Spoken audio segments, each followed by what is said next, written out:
All right, I'll be doing another Addmaths paper today. So here I have with me is the Addmaths MRSM paper. Yeah, so this is the MRSM trial for 2024 and it's the Kertas tuber for Addmaths lah, Matematik Tambahan. Okay, let's start.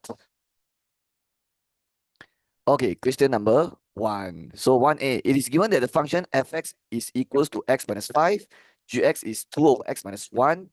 Find value of composite function gf10. Okay, so I will do it here. So they already give us fx and gx, so they want to find gf10. So very easy. So I can straight away write down G big bracket F10. This is what they want us to find, right? So we have to buat dalam bracket dulu. Yeah, the one yang dekat luar and the outside, the one cannot do first. So the G I'll leave it. Okay, yang tu jangan buat dulu. Kita buat dalam bracket dulu. So F10, right? And since I already have Fx, so you just have to sub the 10 inside the Fx punya X. I repeat, take the 10, ganti dalam Fx punya X. So Fx is X minus 5, right? So what happens if you ganti 10 dalam X? It becomes X minus 5. X minus 5 becomes 10 minus 5. So it becomes bracket minus 5 and then sini masuk 10. So you left with G 10 minus 5 is 5. So now we can do G5. So what's the meaning of G5? G5 means you take the 5, you substitute inside the GX punya X. You ambil 5 ganti dalam GX punya X. So what is GX? 2 over X minus 1. But instead of writing 2 over X minus 1, you write 2 over bracket minus 1 and the X you sub 5. So the answer is 2 over 4, which gives you 1 over 2. After you potong simplify, you dapat 1 over 2. So ini jawapan dia lah. Okay, sudah siap. Okay, let's continue. B, diagram 1 shows the graph of function y equals kx for domain x bigger or equals p. Okay, and then they say number 1, given that the function y equals hx is an inverse of kx. Okay, so at first they mentioned about kx. Sekarang dia mention hx, but they say hx is the inverse of kx. So we can say that hx is actually k inverse. Okay. Yeah, -1 means inverse. K -1 means K inverse. And then they say sketch the graph of function hx on diagram 1, hence state the domain of hx. Okay, mana diagram 1? Let's go look for it. Okay, so this is the diagram. So they already already for me the kx, right? But I know that hx will be the what? The inverse of kx, right? So to draw the inverse for kx, how do we draw it?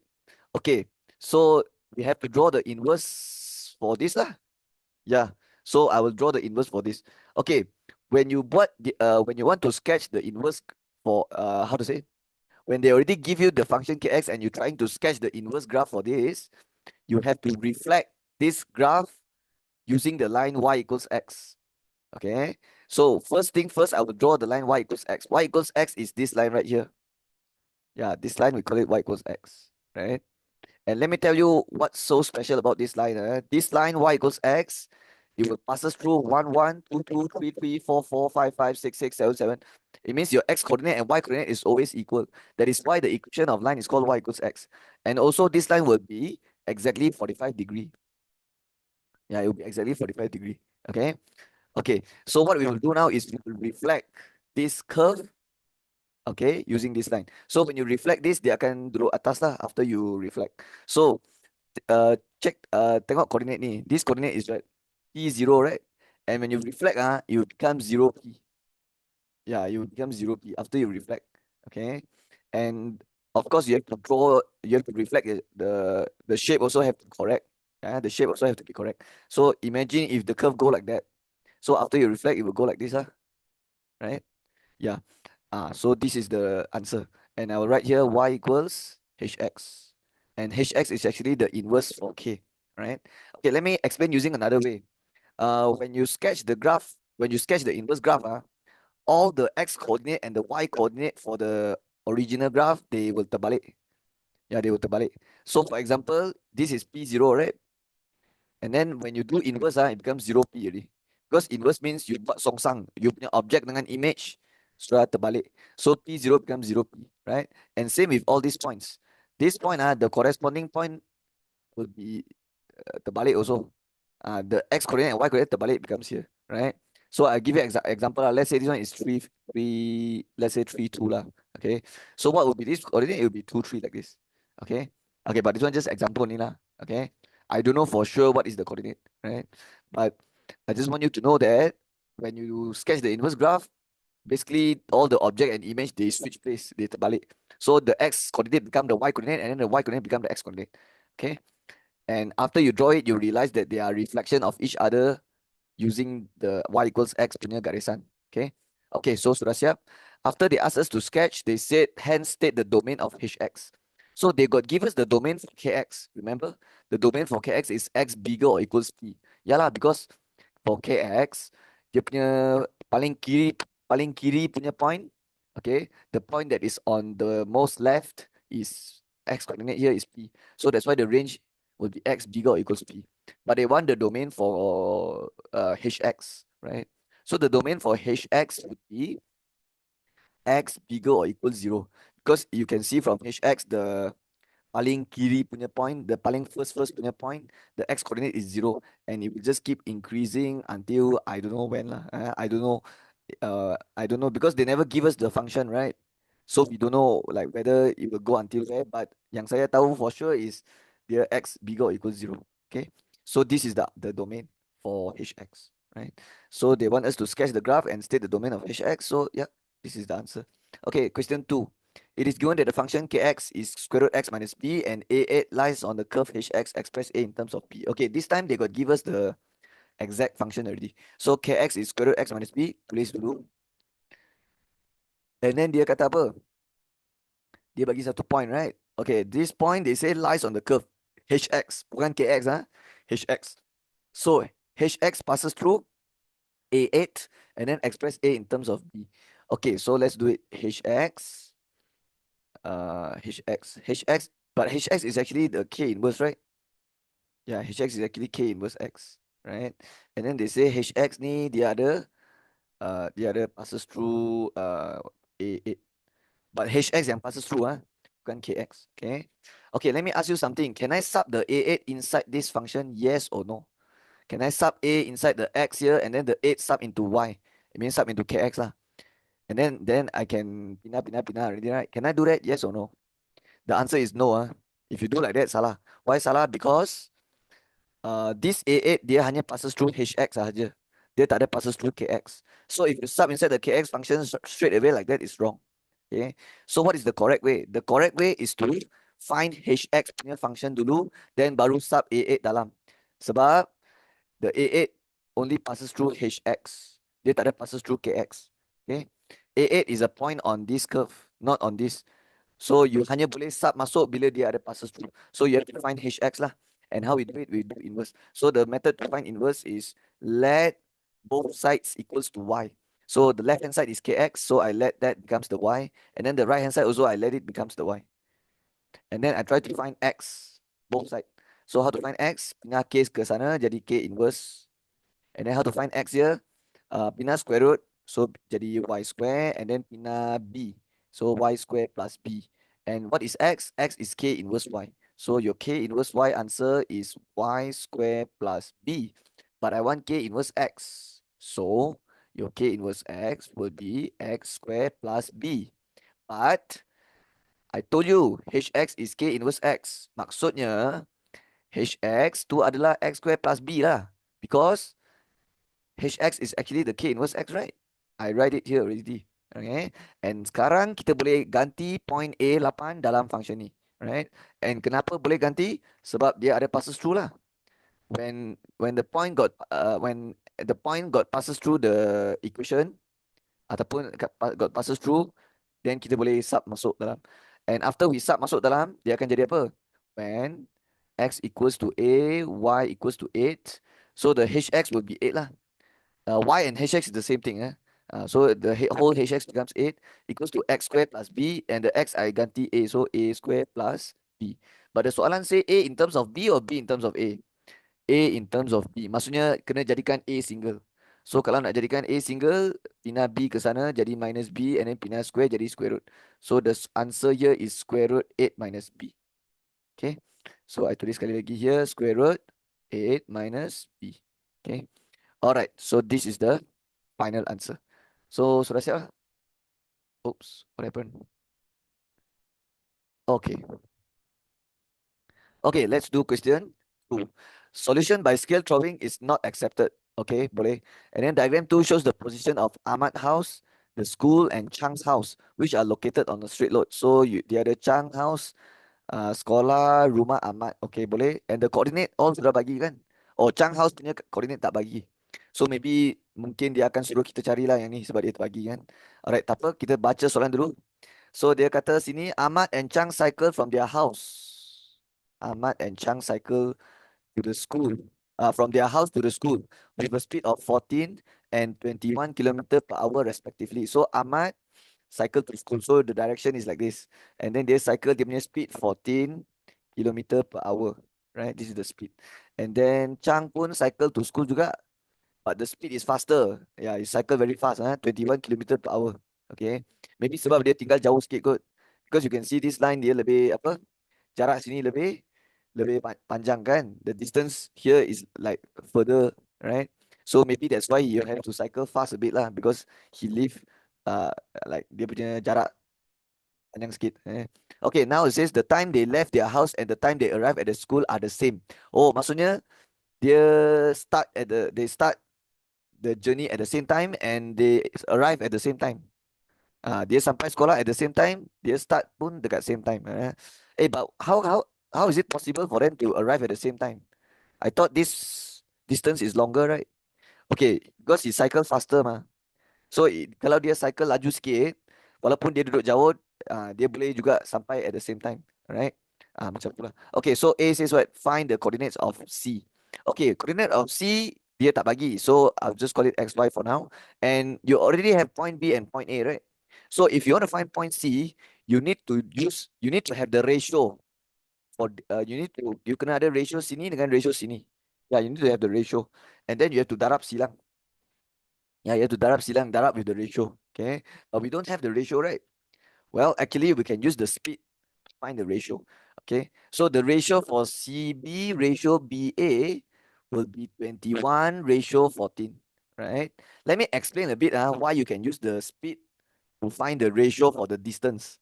Kenapa boleh guna speed, laju untuk cari nisbah jarak sini? Okay, it's because they both have the same time. Because we all know the speed formula is distance over time, right? And since time dia fix, right? The time taken here and the time taken here sama, right? And the distance tak sama lah. But since the speed, the speed is how to say? So speed is like not important here because sorry, the time is not important here because they both arrive at the same time. They start at the same time and then they arrive at the same time. So time is not important. So maksudnya the only thing that affect the distance, the only thing that affect the speed is the distance, right? So actually the ratio for speed over the ratio for speed distance will be this.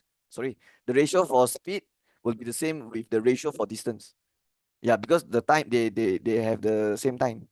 Yeah, the time taken is the same.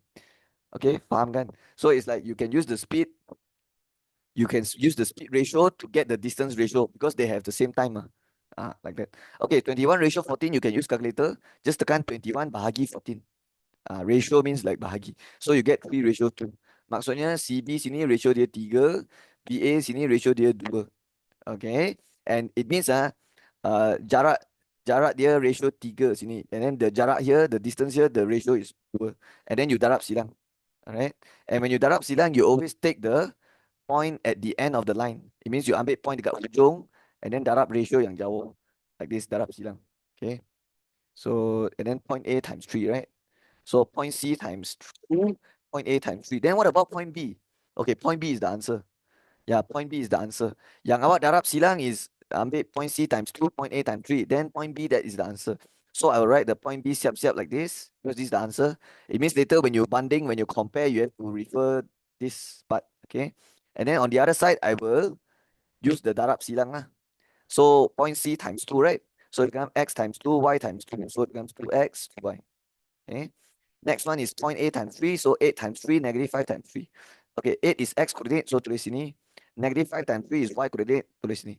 Okay, if there's nothing in between means plus. Okay, yang ni dia sudah ada minus, then tak payah letak plus lah. If you letak plus also, plus minus dia jadi balik minus. So just biarkan sajalah. Okay, bawah kena ambil ratio tambah. So 2 plus 3 plus 3. And then now you simplify this. 2x plus 16 over 5. 2y minus 15 over 5. And remember, you have the answer, so you can compare. You can banding. So when you compare, you will compare x with x, y with y. So 2x plus 16 over 5 equals 4. And then the other one, 2y minus 15 over 5 equals negative 1. So boleh cari x ini, boleh cari y sini lah. Okay, so 4 times 5, 20. 20 minus 16, 4. 4 divided 2. One more time, negative 1 times 5, negative 5. Negative 5 plus 15, 10. 10 divided 5. So that is your xy, 5. And xy is the point C, right? So your point C coordinate is 2, 5 like this. Right? Ini jawapan dia. Wait, did I did something wrong here? 20x. Sorry, 8 times 3 is 24. Silap. I make careless mistake here. 8 times 3 is 24. Yeah. So I silap sini ya. Okay, let me betulkan. So dia jadi apa? 2x tambah 24 over 5 equals 4. So 4 times 5, 20. 20 minus 24, negative 4 divided 2, negative 2. So this should be negative 2, 5. Okay, yang ini betul kan? Let me double check. Y minus 5. Yeah, this one correct. This one correct. Okay, so ini jawapan dia. Okay, alright, sudah siap. Let's continue. Okay, the soalan B is here. So let's read. A mosque is located on Jalan Bakawali at H negative 2. Okay. The road is parallel to the road AC. Wait. Let me refer the diagram AC. Okay. The road is parallel to AC and intersect the x-axis at x equals 9. And then a new pathway will be built to connecting the mosque and Ahmad's house. Determine whether the pathway is the shortest pathway between mosque and the road AC. Okay, it's very confusing, right? Because they give us a lot of like information here. So I will read one by one and try to take out all the information. So there's a new jalan, right? There's a new jalan called Jalan Bakayaro. So for the Jalan Bakayaro, the mosque is located on the jalan, right? Which is at H negative 2. So for this jalan, there are the mosque. And the mosque punya coordinate is H negative 2. And I know that the mosque mesti passes through the jalan, this jalan one. Yeah, because they say already the mosque is on this jalan, is located on this jalan, right? And they say this jalan is parallel to the road AC. So dia parallel dengan, selari dengan road AC. So I just write jalan AC, or you can say road AC lah. And the jalan AC actually is this jalan. This is another jalan, jalan AC. And then it says the road is parallel to x-axis and this road intersects the x-axis at x equals 9. Maksudnya this is the x-intercept. Ini dia punya pintasan x. Maksudnya dia ada passes through 9, 0 lah. Because if it's if the x-intercept is 9, it means that the y coordinate will be 0 when the x is 9. Faham kan? Sebab dia pintasan x. Kalau pintasan x, y equal kosong. So there's another point yang dia passes through, which is 9, 0. Okay, which is the x-intercept for this jalan. So semua information ni, semua cakap pasal ini jalan. Okay, ini jalan yang baru. Okay, now this is a new pathway will be built connecting the mosque and Ahmad's house. Okay, so you want to build a new jalan. Okay, another new jalan. Connect the mosque and Ahmad's house. Determine whether the pathway is the shortest pathway between the mosque and the road AC. Okay, if you want to know whether the new pathway is the shortest pathway, you have to check whether it's 90 degree or not. If these two lines form a 90 degree, that means this is the shortest. It means it's the shortest pathway, right? So to prove that they are the shortest pathway, you have to check the M1, M2, whether C you dapat negative 1. Okay, because shortest pathway means 90 degree. Shortest pathway means 90 degree. And if you want to determine whether it's 90 degree, you use the gradient to determine. Kalau dia punya gradient darab dapat negative 1 means dia perpendicular 90 degree. Okay, but before I do this, I think I need to find out my mosque punya coordinate first. I need to find my H. You faham kan? Sebab kalau saya tak cari H, macam mana saya nak tahu yang apa mosque to Ahmad house punya itu apa dia punya gradient, right? Sebab you want to build a new pathway that join mosque and Ahmad, and later you have to find a gradient. So I think I need the mosque coordinate H, and the method to do that is to find the equation of this Jalan Bakawali, right?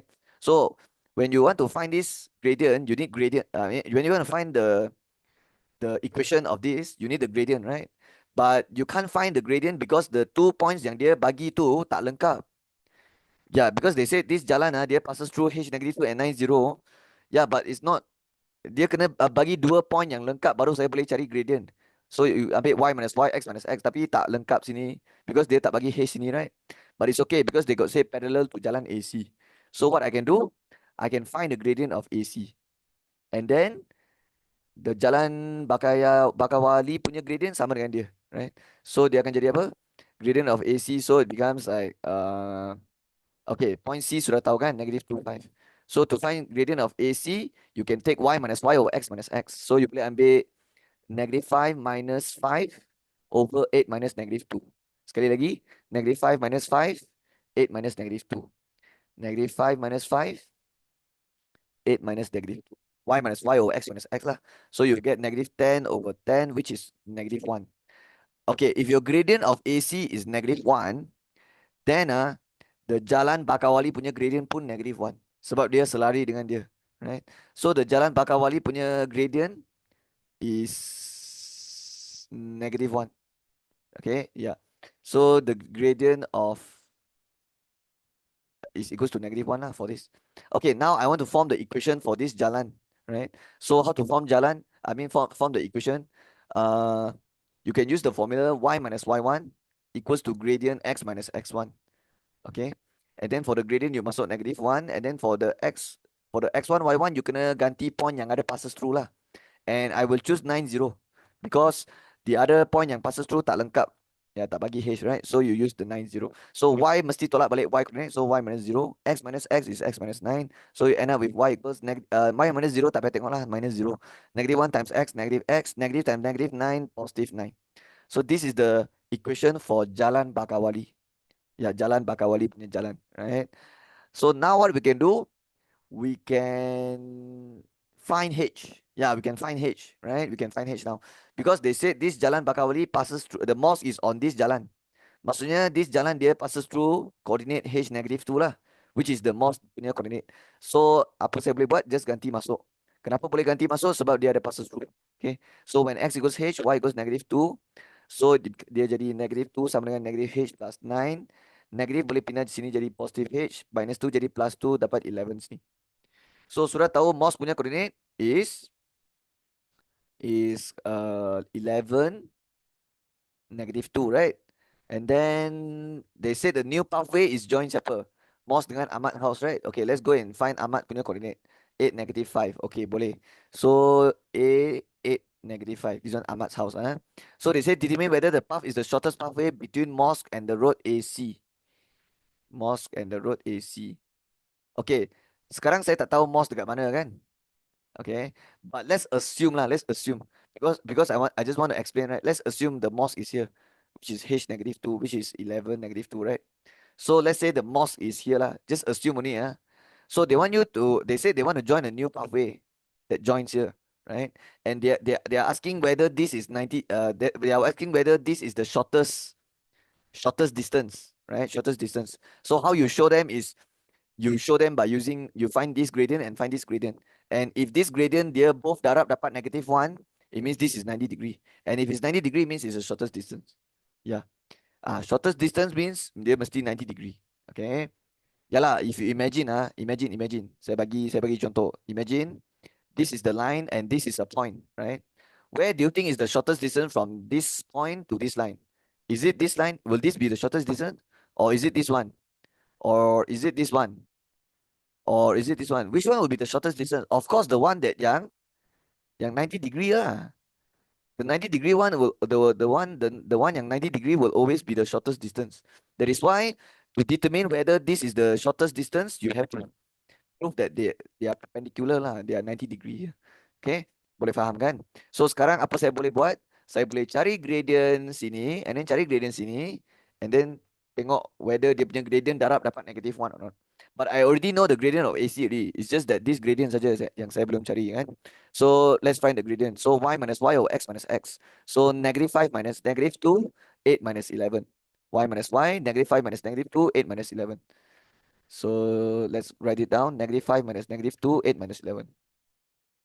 So the gradient is equals to -5 minus -2 over 8 minus 11. So -5 plus 2 is -3. 8 minus 11 is -3. So dapat 1 lah. So now I can see that my M1 is 1. My M2, which is the other gradient line AC, is -1. Sebab tadi saya suruh cari sini kan, AC.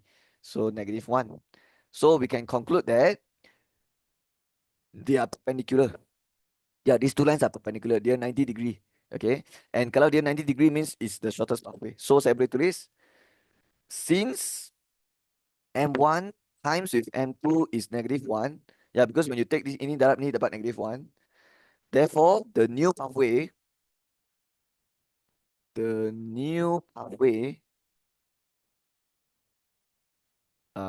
is the shortest pathway. Is the shortest pathway. Okay. So kalau you tulis macam ni, you dah jawab dah soalan dia. Determine whether the pathway is the shortest pathway between MOS and road AC. So yes lah. Yeah. Yeah. Since the new pathway, yes, is the shortest pathway. Okay. Yeah. So remember, shortest distance is always the perpendicular distance. Shortest distance is always the distance yang 90 degree. Okay, that's all. Okay, move on. Number 3, a quadratic equation -2x squared minus 7x plus 5 equals 0 has roots alpha and beta. Okay, use the Sopo method. Yeah, use the Sopo method. So when they give you roots like this, you do Sopo. So let's write down the equation in general form. -2x squared minus 7x plus 5 equals 0. So this is already in general form. And then the roots is x1 equals alpha, x2 equals beta. Roots means x. Okay. And then number 1, find value of alpha plus beta and alpha beta. So what they want to find is find the x1 plus x2 punya value and x1 times x2 punya value. So let's write down the SOR-POR formula. The SOR formula is x1 plus x2 equals -b over a. And the POR formula, product of roots, hasil darab punca is x1 times x2 equals c over a. Okay, there's another formula for SOR-POR, and you will use this when they ask us to form equation. And the formula is x squared minus SOR x plus POR equals 0. But you will only use this when the soalan asks you to form equation. And also, when you try to form equation, you will realize you don't have your CA and your BA and CA when you try to form. Okay, it means you have to find it yourself by finding the sum of roots and the product. Okay, sum is tambah, product is darab. Okay, so A1, find value of alpha plus beta and alpha beta. So if they want you to find alpha plus beta, what it means is they want you to find the sum of roots lah, the x1 plus x2. And according to the formula, x1 plus x2 equals -b over a. So x1 plus x2, which is alpha plus beta, equals to -b over a. So -b over a. For the b, I buka bracket, masuk b dia, -7. For the a, I masuk -2. So your alpha plus beta answer is negative is positive. So 7 over -2 is -7 over 2. Okay. Okay, now let's do POR. So POR punya formula is x1 times x2 equals c over a. So you take alpha times beta equals to c over a. And kebetulan pun dia nak cari alpha beta. So alpha beta sama dengan c over a. So 5 over -2. So alpha times beta is -5 over 2. Okay, this is the answer. Okay, because the soalan asks you to find alpha plus beta, alpha beta. So sudah siap. Okay, question number 2, they says form the quadratic equation with roots alpha plus 3 and beta plus 3. So your x1 is alpha plus 3, your x2 is beta plus 3. But when you find the sum of roots and product of roots, you realize that you don't have your ABC. Because you try to form the equation, right? Means you don't have the ABC. You cannot take the ABC from here, right? So what you can do is you can use these two information to help you. Okay, because later when you take the sum of roots, you can use these two information because you have the alpha plus beta and alpha times beta, right? So let me show you. When you find the sum of root, SOR, you take x1 plus x2. So you take alpha plus 3 plus beta plus 3. But you cannot write equals to negative 7 or -2. Cannot take this one, this B, this A. Tak boleh, ha? Tak boleh. Because this equation is dia equation lain. Yeah, the equation lain, right? And also this roots is not the roots for this equation. Okay, yang tu roots dia lain. Yang ini equation dia lain. So it cannot equals to the B. You cannot take the B and A from this equation. So actually you don't have lah. You don't have the B and A. If you have the ABC, then you no need to form the equation already, right? You don't have. So if you don't have, it's okay. Just put the equal in front like this. And then what you can do, just right, just do 3 plus 3 boleh buat. So dia jadi alpha plus beta, and then 3 plus 3 plus 6. And I told you you will use this to help you. So alpha plus beta is negative 7/2. You can sub inside like this. And then if you tekan this, you will get 5/2. Okay, continue with POR. Okay, the POR will be x1 times x2, which is alpha times 3 plus beta, times beta plus 3. And same like just now, you cannot write the C over A because you don't have the equation now. You're trying to form the equation. So instead of writing C over A, I won't write anything. I'll just write equal here, and then find this, and then I expand lah, I kembang, and then later use these two information to help me get the value. Okay. Okay, so bila kita kembang, when we expand like this: alpha times beta, alpha beta, alpha times 3, 3 alpha, right? And then 3 times beta, 3 beta, and then last one 3 times 3 is 9. So you will end up with this lah. Okay, alpha beta I realize I have here negative 5/2, so ganti masuk. Okay, the plus 9 yang tu saya tulis dulu. Okay, what about this? 3 alpha plus 3 beta. Okay, I don't have 3 alpha plus 3 beta, but I have alpha plus beta. So I can factorkan 3 lah. I can factorize out the 3. So when I factorize, it left with alpha plus beta. And then now it becomes negative 5/2 plus 3 bracket plus 9. For the alpha plus beta, just sub negative 7/2. And then press all of this in the calculator. Tekan semua dalam calculator. And then the calculator will give you the answer. Okay, you will get negative 4. So finally, we can form the equation. So when you form equation, remember is this formula, x square minus SOR x plus POR equals 0. So that is why you find the SOR and POR first lah. So sekarang boleh ganti x square minus SOR, so minus 5/2. And don't forget to write x, and then POR equals 0. Okay. But the POR no need to tukar tanda. Just the SOR saja yang kena tukar tanda. Because that's the formula. Okay, sekarang I can hilangkan fraction. Okay, darab 2. Because when you darab 2, these two can potong, right? So you can hilangkan fraction. So dia jadi 2x square minus 5x minus 8. Sorry. Minus 8 equals 0. Okay. So this is the equation. This is the answer. Alright. Sudah siap. Let's continue. Okay, let's do B. So dia kata a quadratic equation 3x bracket 2 minus 3x equals m plus n. Kalau saya akan terus straight away explain. Because if you are doing quadratic, you always want your equation to be in general form. If it's not in general form, just straight away tukar jadi general form, right? Okay lah, but let's read the whole question first. A quadratic equation has two real and equal roots. Okay, this one you don't do sopo. Ini you jangan buat sopo method. Kalau dia cakap two real and equal roots, you do b square minus 4ac equals 0. Because they say two equal roots. Equal roots means your discriminant will be 0. Discriminant means b square minus 4ac lah. Dalam bahasa Melayu is called this, we call it pembeza layan. Pembeza layan ataupun discriminant dalam English. In English, we call it discriminant. So the pembeza layan equals 0, because they say two equal roots, such that m and n are constant, express m in terms of n. Okay, but you still have to change to general form first, right? If you don't change to general form, how you cannot do the b square minus 4ac. So let's change to general form. Kembang dulu, 3x times 2, 6x. 3x times negative 3, negative 9x square equals to m plus n. Okay, if you want it change to general form, you need to susun everything on one side equals 0. And you have to susun with the x square first. You have to write the x square first. So negative 9x square kena tulis dulu. Next one, you have to tulis yang ada x. So 6, ini ada x. So plus 6x. Okay, dua-dua ni dia tak ada x. So both this is C lah. Okay. If they don't have x or x square, then confirm you have to write last kali. Because that's the C. So plus m pindah jadi negative m plus m pindah jadi negative n equals 0. Right? Okay, this is your general form. Your A is negative 9, your B is 6, your C is negative m minus n, right? So this is your A, this is your B, this is your C. So now I can do this formula. B square minus 4AC equals 0. So it becomes bracket square minus 4 bracket equals 0. Okay, some student maybe they will say, sir, tapi sini dia depan sini dia negatif. So boleh tak saya tukar tanda dulu? Boleh.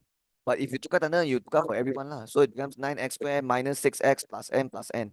And then baru you masuk formula ni. Boleh juga, you get the same answer. Alright. Tapi kalau you tak nak buat macam ni, you don't want to tukar tanda, you want to terus masuk, can also. Okay. Okay, so the B is 6, the A is negative 9, the C is negative m minus n. 6 square is 36. Negative 4 times negative 1, 9 positive 36, bracket m minus n. Okay, we have to do bracket first, kena buat times dulu. So the 36 tak boleh buat dulu, but this one kena darab. So jadi 36n minus 36n equals 0.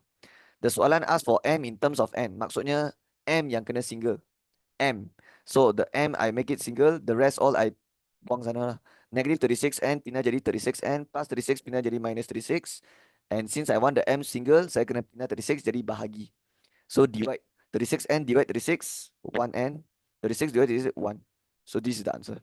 Okay, m equals n minus 1. But wait, let me double check. 36 AC. Okay, I made a mistake.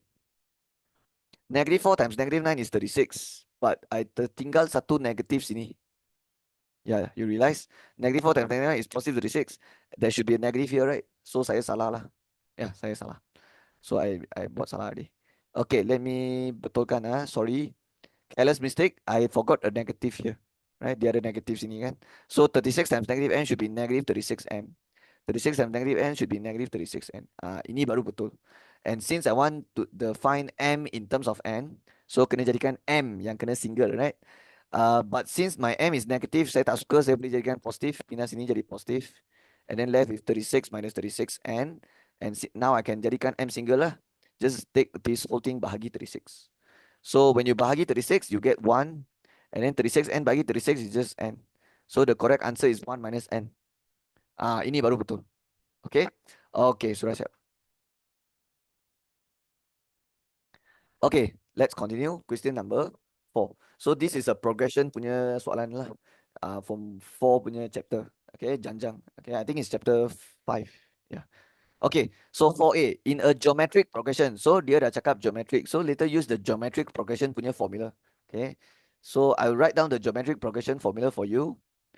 So I write it down. So for geometric progression, GP, the formula for Tn is a r power n minus 1.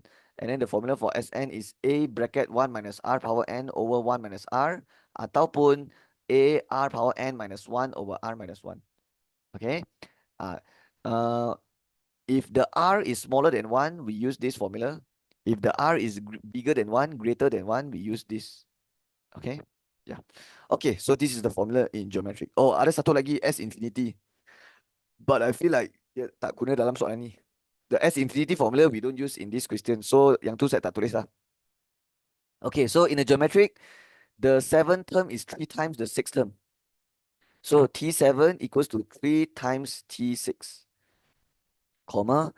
Show that the sum of first 4 term is 10 times the sum of first 2 terms.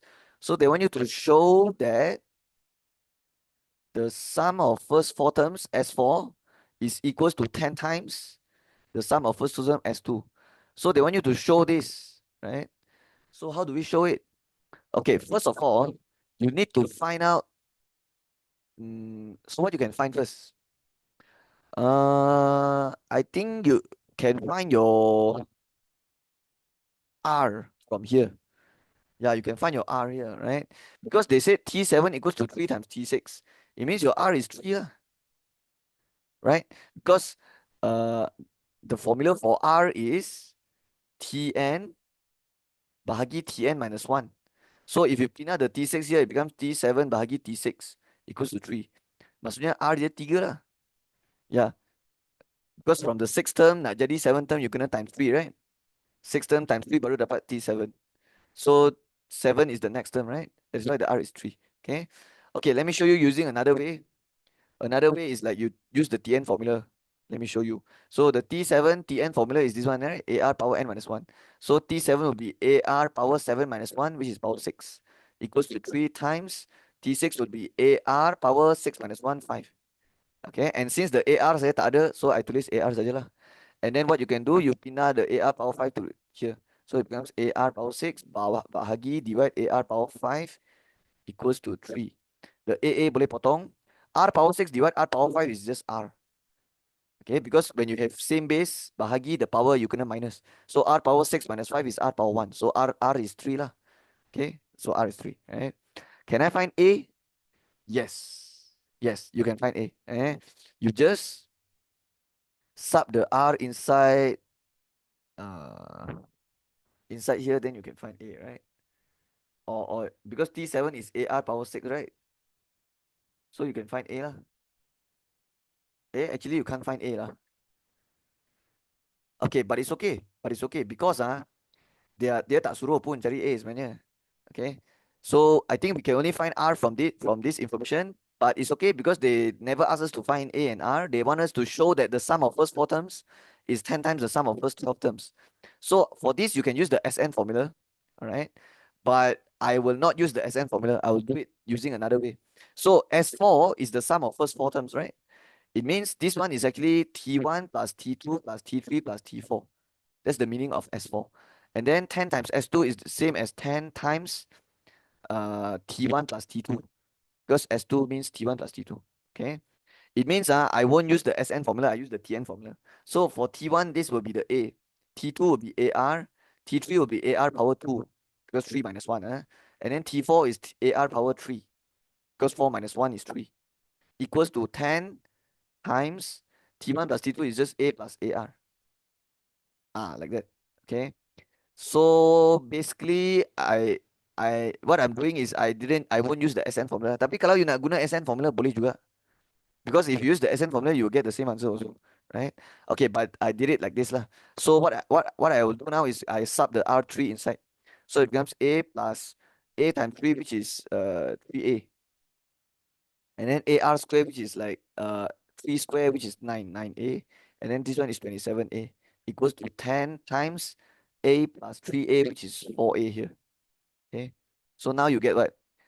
1A plus 3A plus 9A plus 27A. So just press calculator. 1 plus 3 plus 9 plus 27.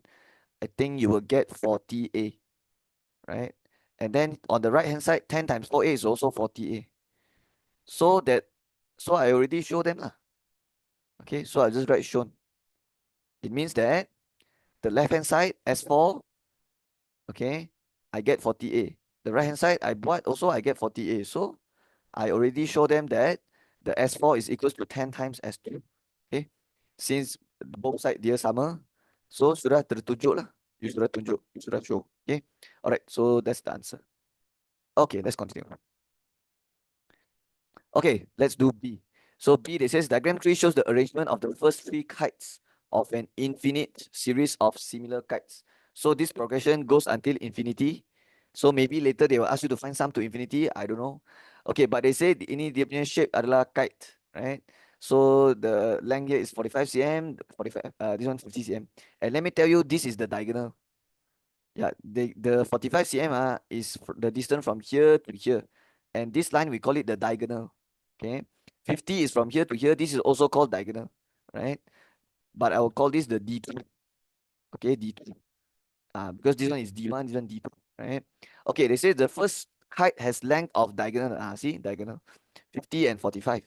Okay, and then the measurements of the diagonal of each subsequent means next, okay, of the next height are half of the measurement of the previous one. Okay, if half means the R is 1/2. Yeah, because half means like bahagi dua kan. So the R is 1/2 lah. And then they say the area of kites form a geometric progression. Okay, so can you tell me what is the panjang sini? The diagonal for the next one? It will be 45 divide 2 lah.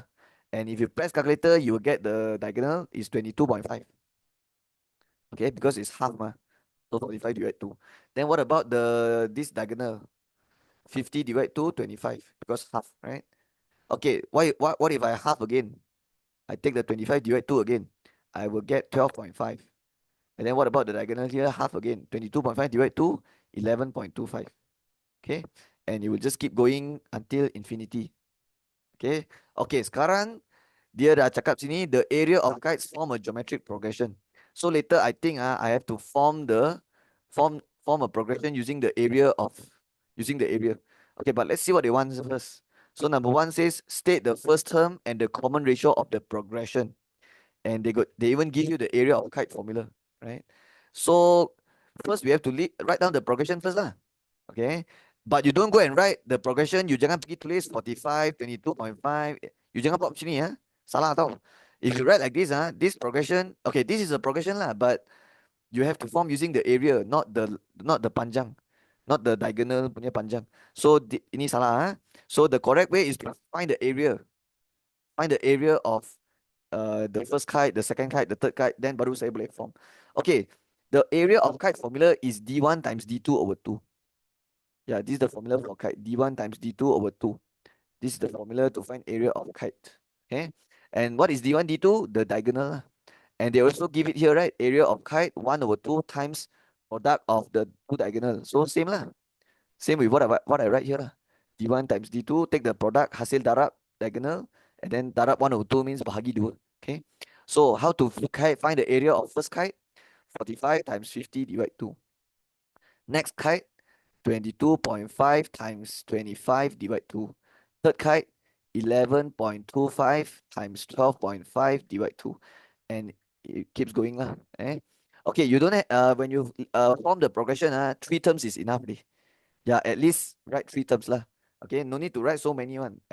You write 3 terms is enough for you to find the AR already. Okay, so what is 45 times 50 divided 2? If you tekan, you get 1125 cm square lah. Okay, because this is area, right? Okay, next one is 281.25.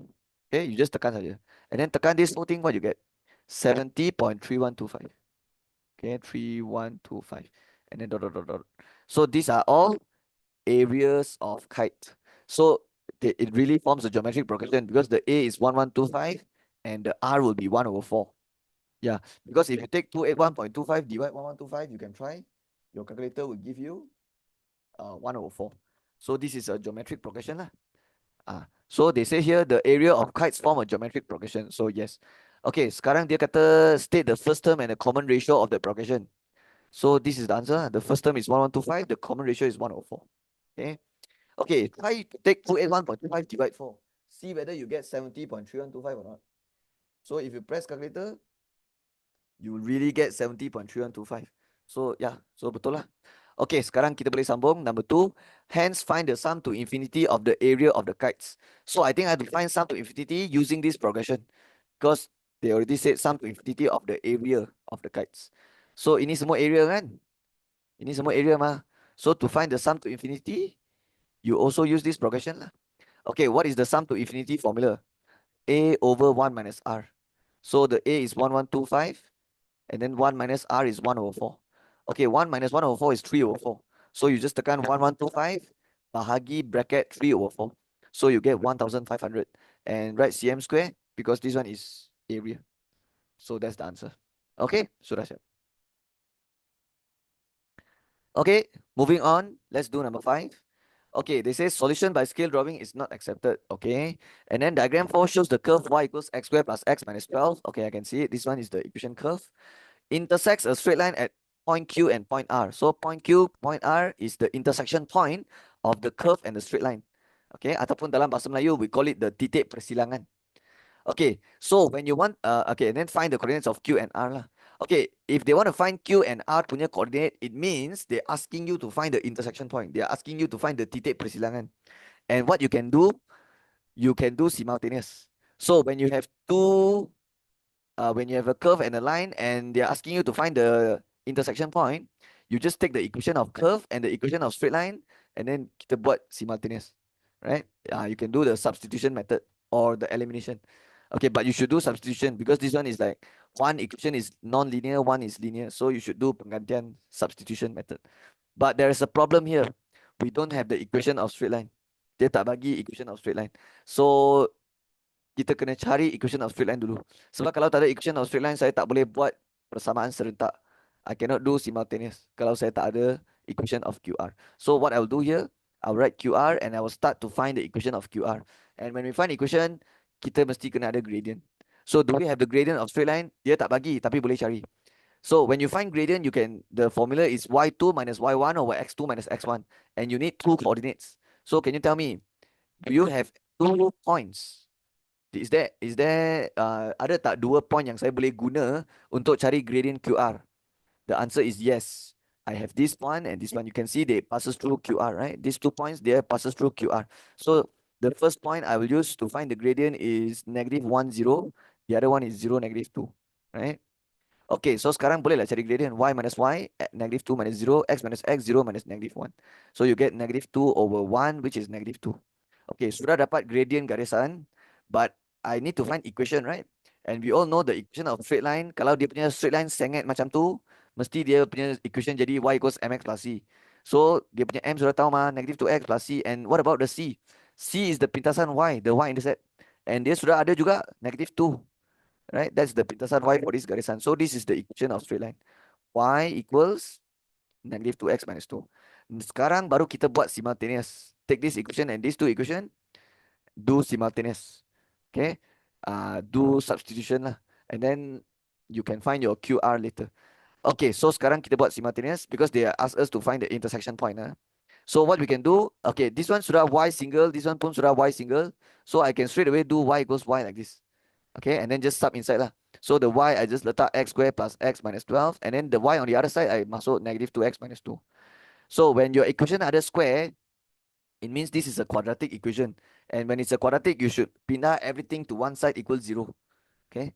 And then most likely you will get two answer lah later because it's a quadratic. Okay, so let's susun jadi general form. X square kena tulis dulu. Next one you tulis yang ada x lah. So minus 2 pindah jadi plus 2. 1 plus 2 is plus 3x. And then negative 12 minus 2 pindah jadi plus 2. So negative 12 plus 2, negative 10. Okay, now we can factorize using our calculator and I will get two different answers. So my calculator give me 2 and negative 5. So tulis.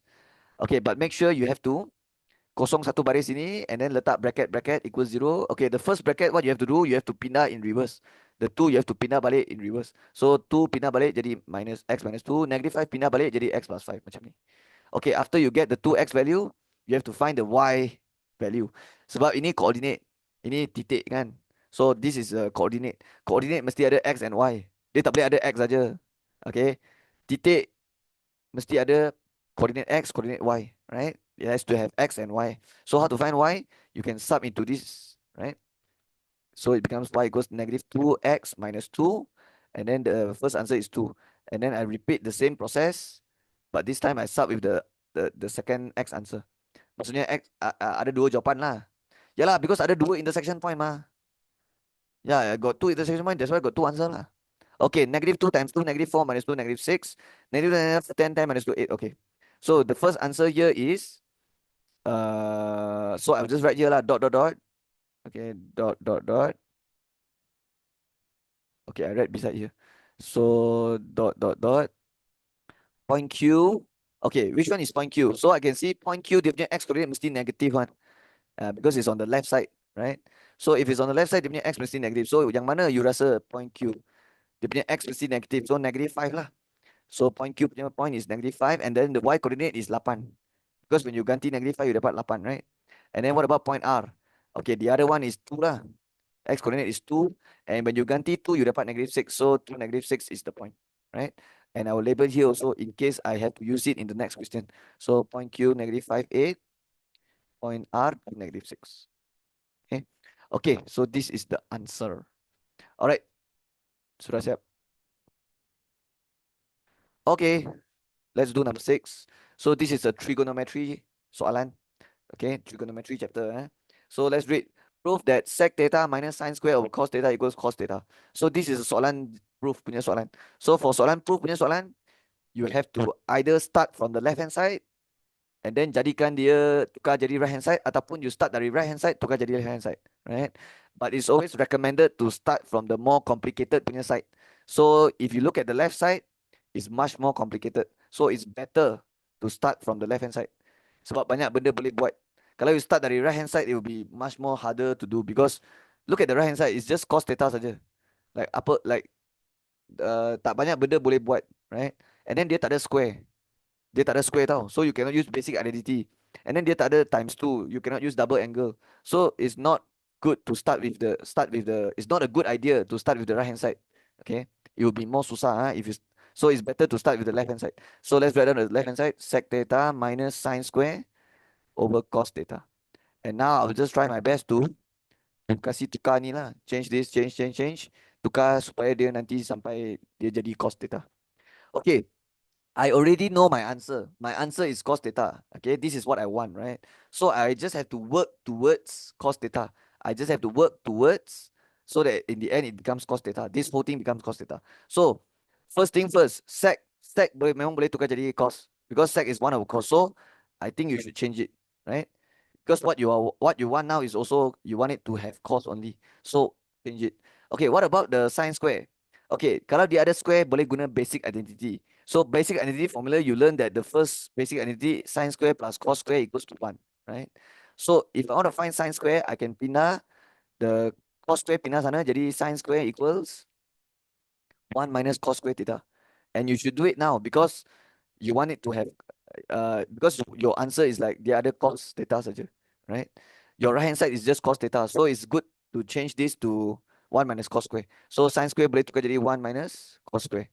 And then yang bawah sini is cos theta, so cos theta. Okay. Okay, now what you can do, since they both have the same denominator, tengok bawah dia sama kan? So you can combine becomes one fraction. Dia boleh combine jadi single fraction. So when you combine, what happens here? It becomes 1 minus bracket 1 minus cos square theta. Have to put the bracket. Kalau tak letak bracket salah. If you tak letak bracket, you thought this one is minus cos square, but actually it's plus. Because when you expand, when you open the bracket, it becomes -1, and then negative become positive already. Cos square theta over cos theta like this. Okay. Okay, 1 minus 1 boleh potong jadi kosong. Kosong. So left with cos square theta over cos theta. Right? And then how to continue? Okay. What's the meaning of cos square theta? Sebenarnya cos square maksud dia adalah cos theta times cos theta. Cos theta times cos theta is cos square. And then over cos theta. And then sekarang boleh potong. So when you potong satu cos theta, you left with cos theta. Right? And this is already same with the right hand side. So you can write proven. Maksudnya you sudah berjaya tukar left hand side jadi right hand side. Okay, the right hand side is cos theta. So that is the answer. Okay, sudah siap. Okay, let's do B1. So they say sketch the graph of y equals, okay, sec 2 theta minus sine square 2 theta over cos 2 theta for 0 until 2 pi. Wait, this one very familiar. Let me go back to the A question. So the A question also, you see, sec theta minus sine square over cos theta equals cos theta. It's very similar, right? So let's write down sec theta equals to sec theta minus what? Let's look again. Minus sine square over cos equals cos. Sine square over cos equals cos, right? So can you tell me this one is sec 2 theta? This one is sec theta, right? This one is minus sine square 2 theta over cos 2 theta. So you can realize that this and this is exactly the same thing. It's just that this one is theta. This one for the theta they use 2 theta, right? It means that this whole thing can potong jadi cos 2 theta. Faham atau tak faham? Because ini okay. Yang ini boleh tukar jadi cos theta, right? So what if this one I change to 2 theta, 2 theta, 2 theta? It means this one also 2 theta lah. Okay, so that's why sec 2 theta minus sine square 2 theta over cos 2 theta is cos 2 theta. So what they want you to sketch, they actually want you to sketch the graph for y equals cos 2 theta. And it's very easy to sketch the cos 2 theta. Okay, yeah, it's very easy. So kalau dia punya equation senang macam tu, usually I'll just straight away draw it. I will not find the points. Okay, like I'll just straight away draw it. Okay, so you just draw the axis. After you draw the axis, because we know cos 2 theta means you have to, the 2 here means you have to draw 2 cos graph in 360 degree. There will be 2 cycle. So 1, 2, 2 cycle. And then this will be the 360, right? So you just do that. Okay. Okay, so let's draw the x-axis. Okay. Sekarang kita boleh sini tulis x, sini tulis 0, sini tulis y. Okay, so the cos graph will be start with here and then go until here. So it'll be like this, 1 cos graph and then 2 cos graph, right? And then it has to end at 2 pi, 360. And then the middle here will be pi lah. Okay, and then here will be pi over 2, here will be 3 pi over 2. Okay, the maximum value and the minimum value will be 1 and -1. Okay, because there's no number here means 1. It means the amplitude is 1. Okay, so yeah, it's very simple lah, this question. Because they only ask us to sketch cos 2 theta, so very easy. Okay, and they want you to draw from 0 to 2 pi, right? So sudah siap lah, 0 until 2 pi. Okay, make sure sebenarnya you tak payah letak tahu ini dotted line. I just want to letak so that you tahu, you boleh nampak I takut you tak tahu dia punya point dekat sini. Okay, so these are all the coordinates. Okay, sekarang kita boleh buat question 2. If the straight line y equals m theta minus 1 does not meet your graph in 6b1 for pi until 2 pi, find the range of values of m in terms of pi. Wait, what? Straight line y. Okay, let's write down the equation first. Y equals m theta minus 1. So this is another equation.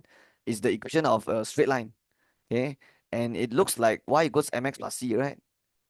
The x is the theta lah. Okay, and they say does not meet your graph. It means NOS is 0. Number of solution is 0. Does not meet means dia tak ada intersect langsung lah. So the number of solution is 0. For pi until 2 pi only. Huh? Okay, let me highlight. Which part is pi until 2 pi? Okay, let me use the red color. So pi until 2 pi. This one is pi, right? This one is pi, this one is 2 pi, right? So they say that this line will not intersect the cross, will not intersect this graph at the on the red color lah. Yeah, it means dia boleh intersect, tapi dia tak boleh sentuh dekat yang red color punya part. It means this line cannot intersect at the red color part, tapi dia boleh intersect yang depan sini. Okay, it's just tak boleh intersect sini lah. And then they say find the range of values of m in terms of pi. Okay, you need to know that m is the gradient. Okay, m is the gradient, right? So, macam mana kita nak tahu gradient dia punya range berapa? Okay, first of all, look at the equation. Y equals mx plus c, right? Y equals mx plus c. And even though I don't know my gradient, but I know my c. C will be -1, right? So, pintasan y dia -1. It means that this line, confirm dia akan passes through 0, -1. Confirm dia akan passes through sini. Right? Confirm dia akan passes through sini. Tapi dia tak boleh jadi macam ni. Dia punya line tak boleh jadi macam ni. You know why? Because if you jadi macam ni, you can see that dia sudah intersect the red color part already. Dia sudah sentuh, dia sudah silang dekat red color part. Dia dah cakap dah, does not meet the graph for pi until 2 pi. It means the line tak boleh sentuh dekat red color part. So what if the line I put like this? Cannot also, right? Because got sentuh the red color part. What if like this? Cannot also. Tak boleh sentuh red color part. Macam ni tak boleh, macam ni tak boleh, macam ni tak boleh. Tengok macam ni pun ada sentuh red color part. Okay, what if I buat macam ni? It means I slowly turunkan saya punya line lah. I slowly from here I turunkan saya punya line, right? Oh, by the way, I want you to know when you turunkan you punya line macam ni your gradient is decreasing or increasing? It's actually decreasing tau. Sebab you punya line jadi less sengit. You nampak tak? You punya line semakin saya turun, you punya line semakin dia punya kecerunan dia lagi sikit. Dia jadi less sengit. It becomes less sengit. Less sengit bukan more sengit kan?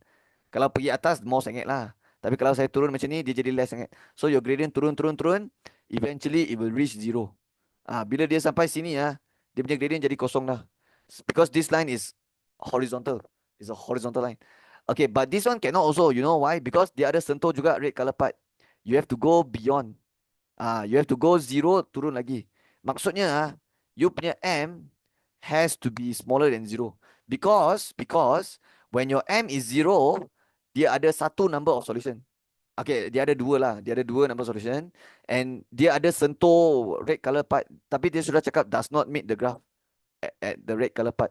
So saya kena turun lagi lah. And when you turun lagi the gradient become negative. Okay. Okay, let's talk about gradient. So if the line is like this, the gradient is 0. If the line is vertical, straight macam ni, tegak-tegak line dia macam ni, dia punya gradient infinity ataupun math error. And if the line is like this, the gradient is positive. If the line is like this, the gradient is negative. Okay. And it means the idea is like this. When the line is like this, gradient kosong, right? Then what if I macam ni? The gradient jadi positif lah. And then what if like this? Then lagi positif lah, lagi besar lah. And then what if like this? Lagi besar, lagi besar, lagi besar until it reach infinity. Okay, like this straight is infinity. And then when you go like that, then it becomes gradient negative already. Right? And then it will keep on getting smaller, smaller, smaller, jadi balik kosong macam ni. Okay?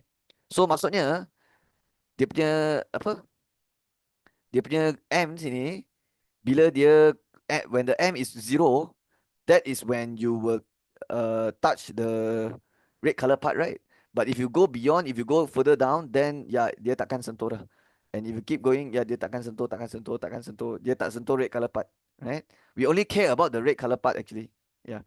So this is one of the possibility lah. Tapi I want you to know that tadi saya turunkan saya punya line, right? But actually you can naikkan your line also. But it cannot be here, it cannot be here. Why? Because it still got touch the red color part. So sini pun tak boleh sebab ada sentuh red color part. Tak boleh sini, tak boleh sini. Dia sudah cakap does not meet the graph. Dia at pi until 2 pi. So tak boleh sentuh red color part. So tak boleh sentuh red color part, you have to up until here. Okay. If I naik until here, dia ada sentuh red color part sebenarnya. Yeah, the straight line got touch the red color part, right? But if you go beyond, then it doesn't touch already, right? Okay. So I want to ask you, when I try to naikkan the line like this, when I slowly naikkan the line like this, what do you think is happening to the gradient? Is it getting bigger or getting smaller, the gradient? The gradient, the keturunan, dia semakin naik, dia semakin increase dia punya keturunan, or semakin the gradient become apa? It increase or decrease? It's actually increasing. When I'm doing this, the gradient is increasing. You know why? Because the more I naik, you see the more sengit is the line. Lagi saya naik, lagi sengit dia punya garisan. So it's like lagi dekat dengan infinity lah. You faham ah? It's like I'm slowly make it like more sengit, more sengit. Okay, so what I can do is I can find the gradient from this line because this is the limit. Yeah, this is the last contact point with the red color graph, right?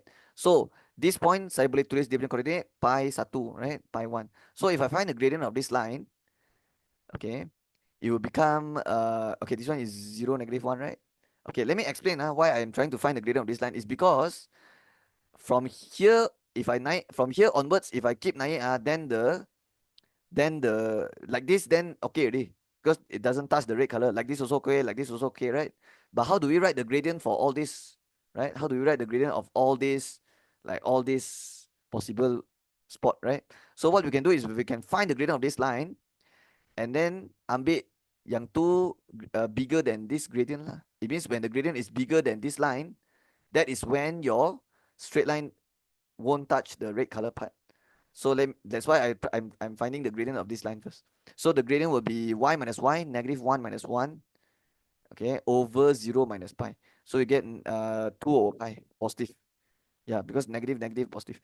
Okay, so when the gradient is 2 over pi, it will touch the red color part, right? But what if you go up? What if you go naik macam tu? Then it will not touch the red color part. And if you keep going, yeah, it won't touch, it won't touch, it won't touch, it won't touch, right? So basically, what happens here is when your gradient is bigger than 2 over pi, that is when that's when your straight line does not touch the red color part. So your must be bigger than 2 over pi lah. So the soalan asks us to find the range of values of gradient in terms of pi. So this is the answer. This is one of the answer, and then this is the second answer. Okay. So it's either your gradient is smaller than 0, that's when it doesn't touch the red color part.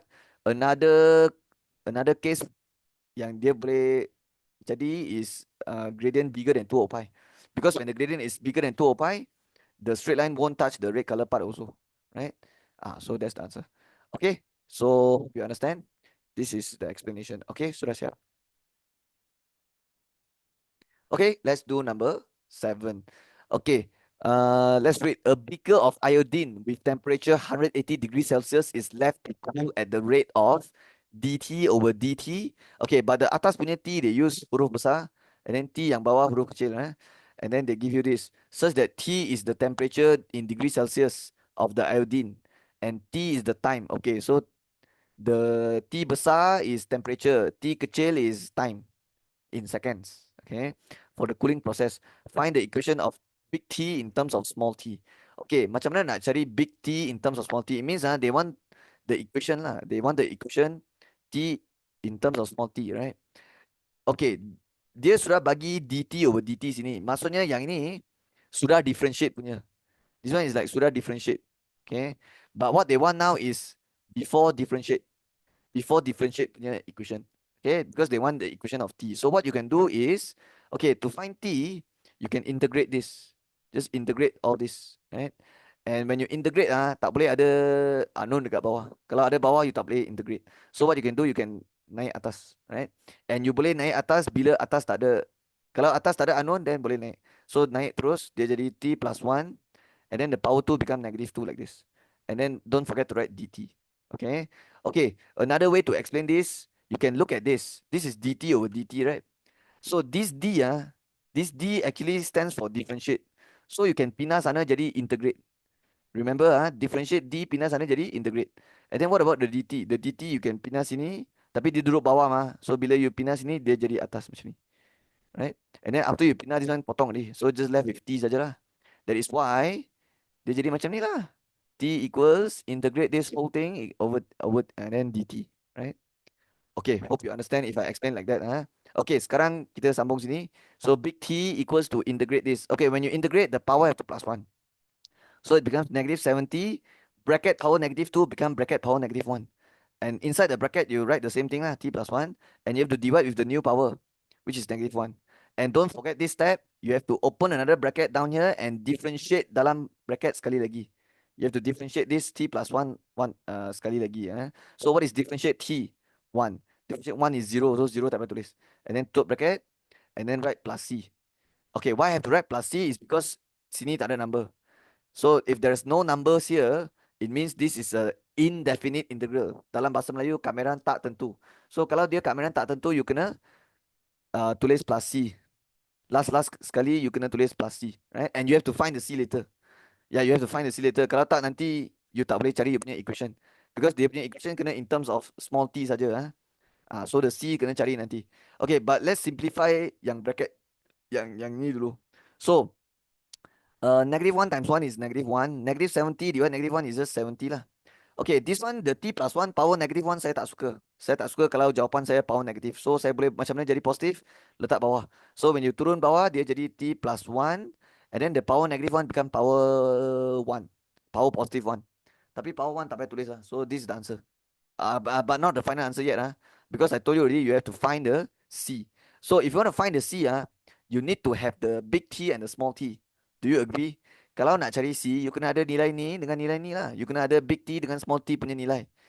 Okay, then baru you boleh ganti dalam, you boleh sub dalam find C, right? Tapi ada tak dia bagi big T, small t? Ada. Do you remember the 180? This is the temperature mah. So tell me, this 180 is the big T or the small t? Temperature. Temperature must be the big T. So big T is 180. But I also need the small t. So what is the small t? Okay, dia tak bagi dekat sini, right? Okay, let me tell you, the small t is 0. Because when the temperature is 180, the time is 0. Right? Yeah, because the iodine temperature is 180 and it's left to cool, right? At the rate of this, such that T is the temperature, small t is the time taken in seconds. Maksudnya, when belum start, when saya belum start cool down, before dia start cool down, dia punya temperature is 180. So this is the initial temperature. Initial means like the starting punya temperature. So it means that when the temperature is 180, the time is 0. The T is 0 second. Okay? And then when the T is 1, then the temperature is not 180 already. It already cool down already. I don't know how much lah, but sudah turun lah. Dia punya temperature sudah turun. Okay. But when the T is 0, when I haven't start the cool down, when T kosong saat, 0 second, that is when the temperature 180. Okay. Okay, so sekarang kita start masuk. Jadi 180 sama dengan 70 over T plus 1, which is 0 plus 1 plus C. So your 180 equals to 70 divided 170 plus C equals to 110. Sub masuk balik. Tulis sekali lagi. T equals, okay, refer here. So the answer is 70 over T plus 1 plus C, which is plus 110.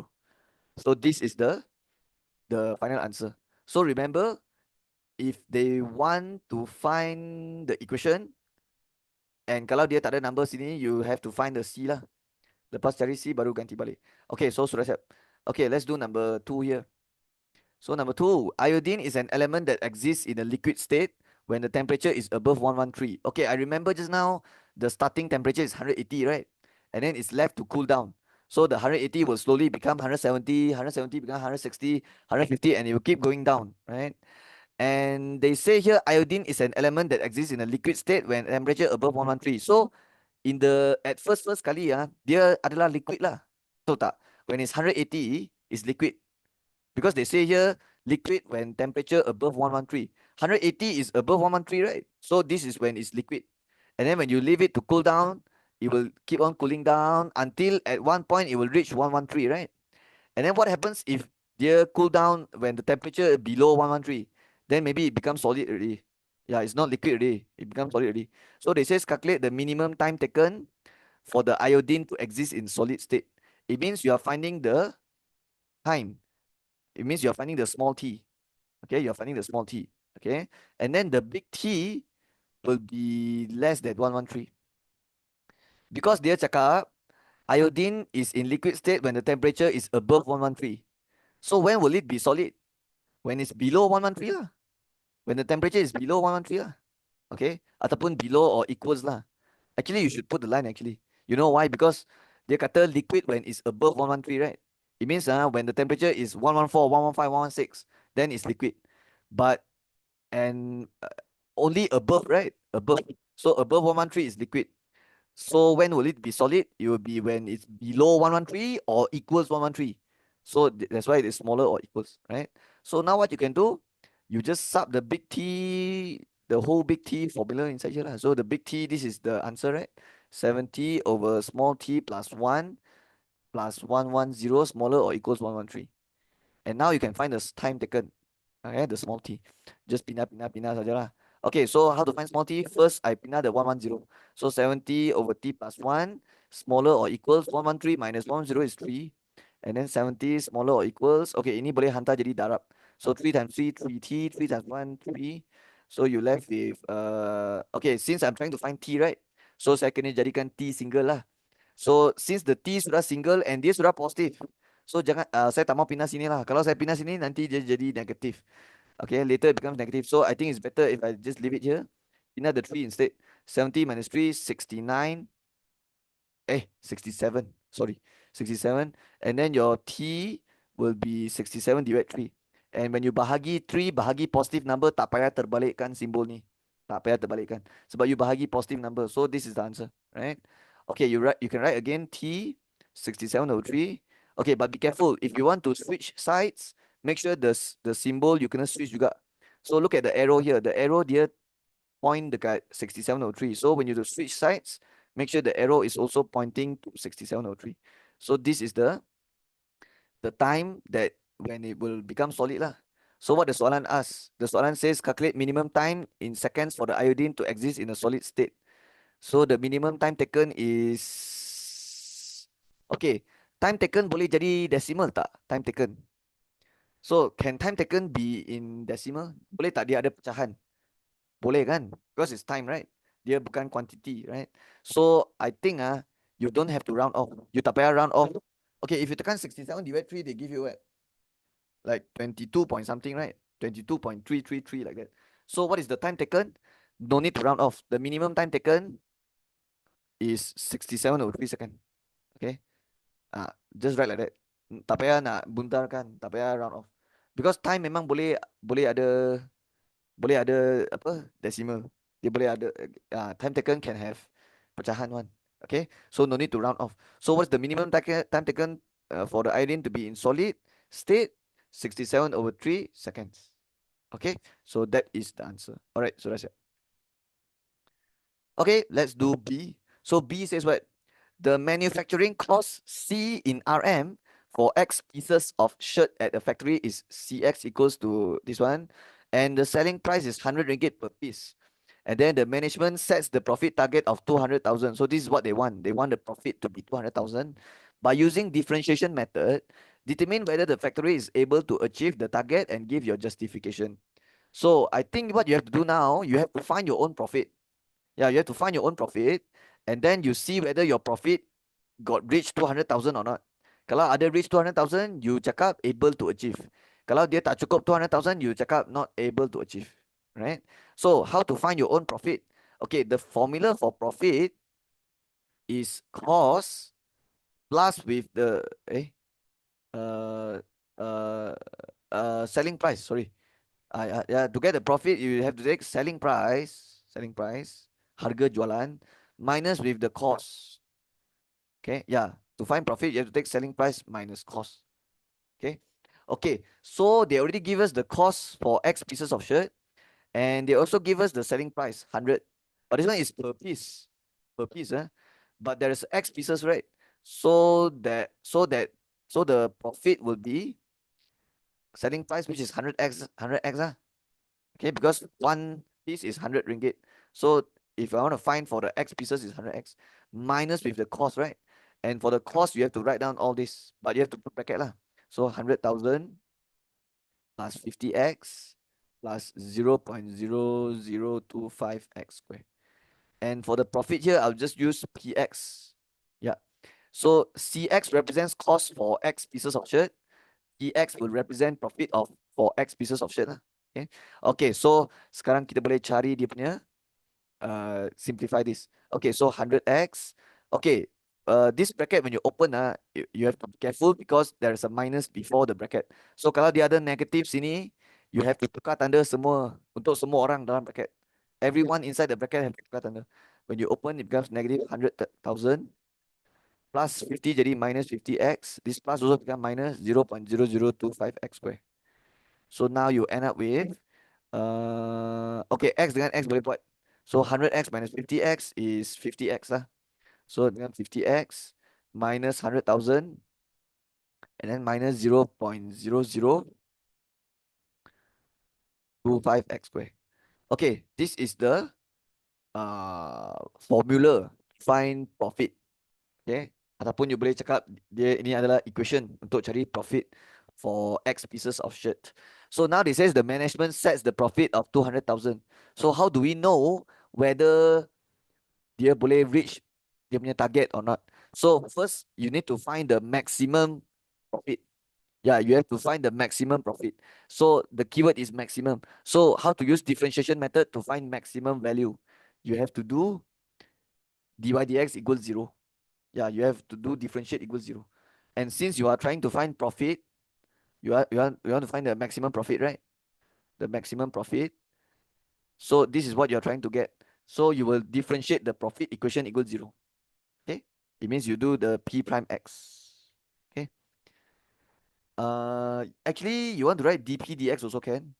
But okay, kalau sini saya tulis p, kalau sini saya tulis p, then sini saya tulis dp dx. When I differentiate, I write like this, right? But kalau sini saya tulis px, if here I write px, then I should write p prime x here. But it's the same thing lah, it's the same lah. Okay, maksud dia sama lah, means to differentiate. Okay, so I just write p prime x. Okay, differentiate all this equation and then take the whole thing equals 0. Because I'm trying to find maximum. Okay, differentiate 50x is 50. Differentiate negative 100,000 is 0. Okay, yeah, when you differentiate number, kalau dia tak ada x square, when you differentiate means you dapat kosong. Okay, what happens when you differentiate negative 0.0025x power 2? Okay, you have to take the power times with the number before. So what is 2 times 0.0025? You will get 1 over 200. And then power have to minus 1. So x power 2 minus 1 is x power 1, which is just x saja lah. Okay, sekarang kita boleh ambil ini semua equal 0. So when gradient tangent equals 0, or you can say p prime x equals 0. Okay, and then take the whole thing equals 0. Kenapa equals 0? Because maximum. Okay, you are trying to find maximum. So equals 0 like this. So 50 equals to 1 over 200x. And then you can get your x. 50 times 200 is 10,000. Yeah. But this x is the maximum number of shirts. This is maximum number of x, which is x is the number of shirt, right? So the maximum number of shirt is 10,000. So what is the maximum number of profit? You ganti ini x thousand dalam formula profit lah, dalam x ini, right? And then when you sub inside, you get the profit. So I'll just write here e for 10,000, right? Because the x I ganti 10,000 equals to 50 bracket minus 100,000 minus 0.0025 x square, and then this one is 10,000. This one also 10,000. Okay, just press all this in your calculator, right? 50 times 10,000 minus 100,000 and then minus 0.0025 times 10,000 squared. Okay, if you press all this, you'll get 150k, 150,000. So this is the maximum profit. So now we can answer the question. The management set the target 200,000. Determine whether the factory is able to achieve the target. So not able to achieve lah, Because the target is 200K. The maximum he earn is 150K. So saya tulis apa? Not able to achieve. Not able to achieve the target. Okay, and then in bracket I can write 150,000 is less than 200,000. That's why it's not able to achieve. Okay. Okay, sudah siap.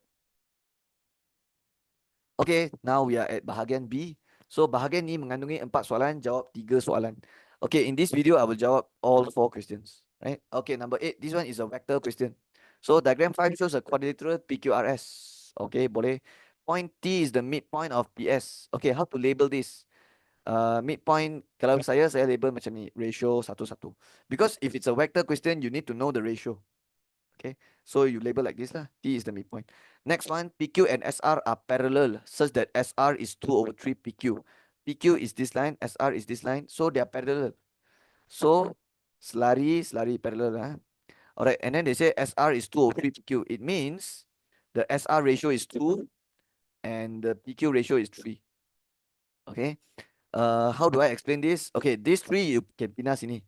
So bila you pindah dia jadi 3SR equals 2PQ. And then the way I teach my student is I will tell them to baca dalam dengan dalam, luar dengan luar. Like you just draw a rainbow.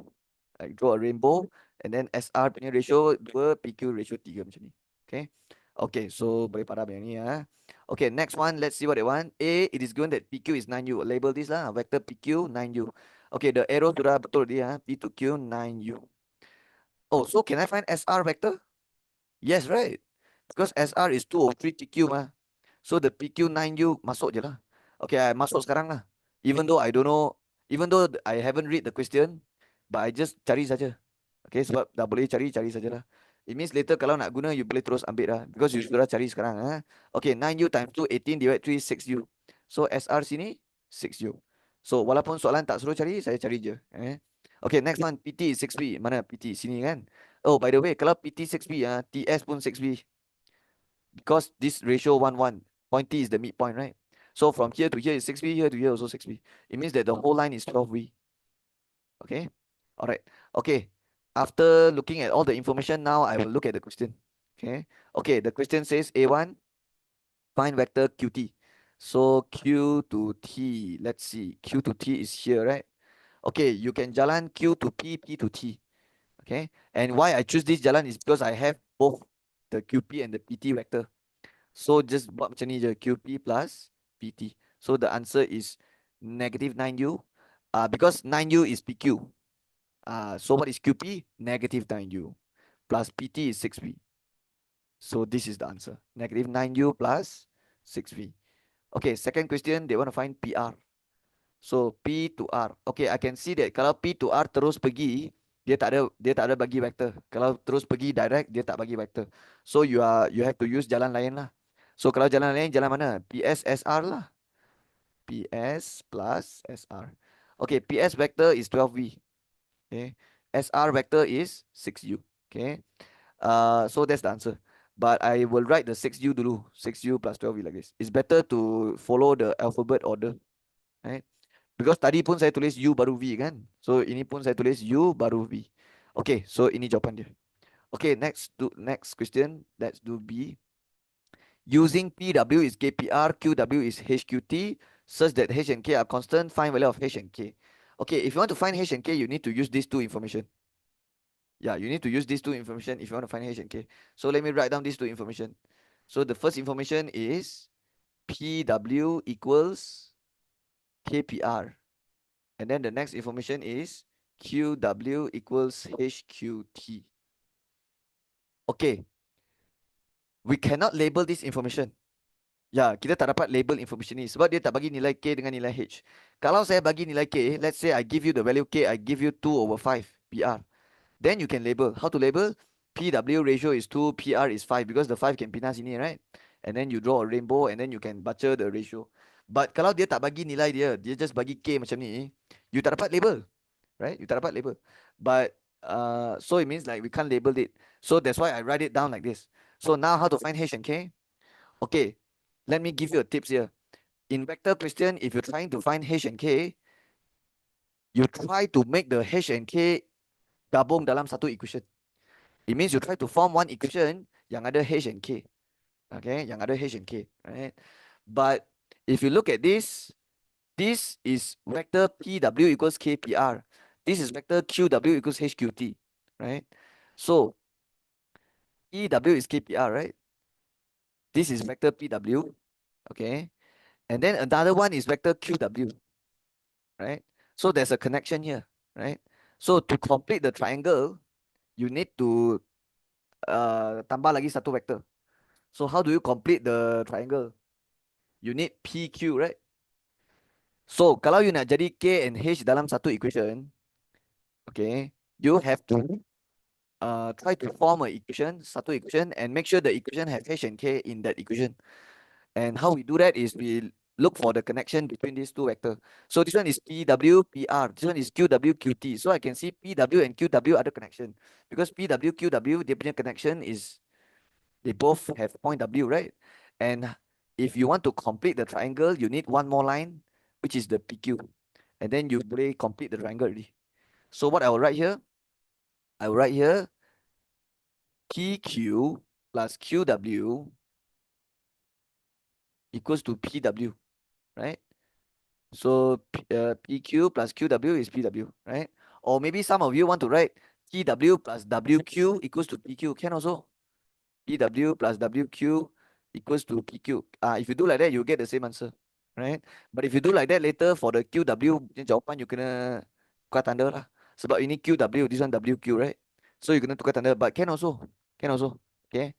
As long as you are trying to combine these two information in one equation, then it's correct already. Doesn't matter how you relate them.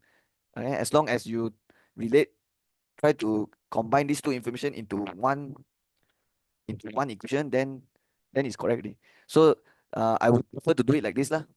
PQ plus QW equals PW. And kenapa saya buat macam tu? Sebab saya tahu nanti PW boleh tukar jadi KPR.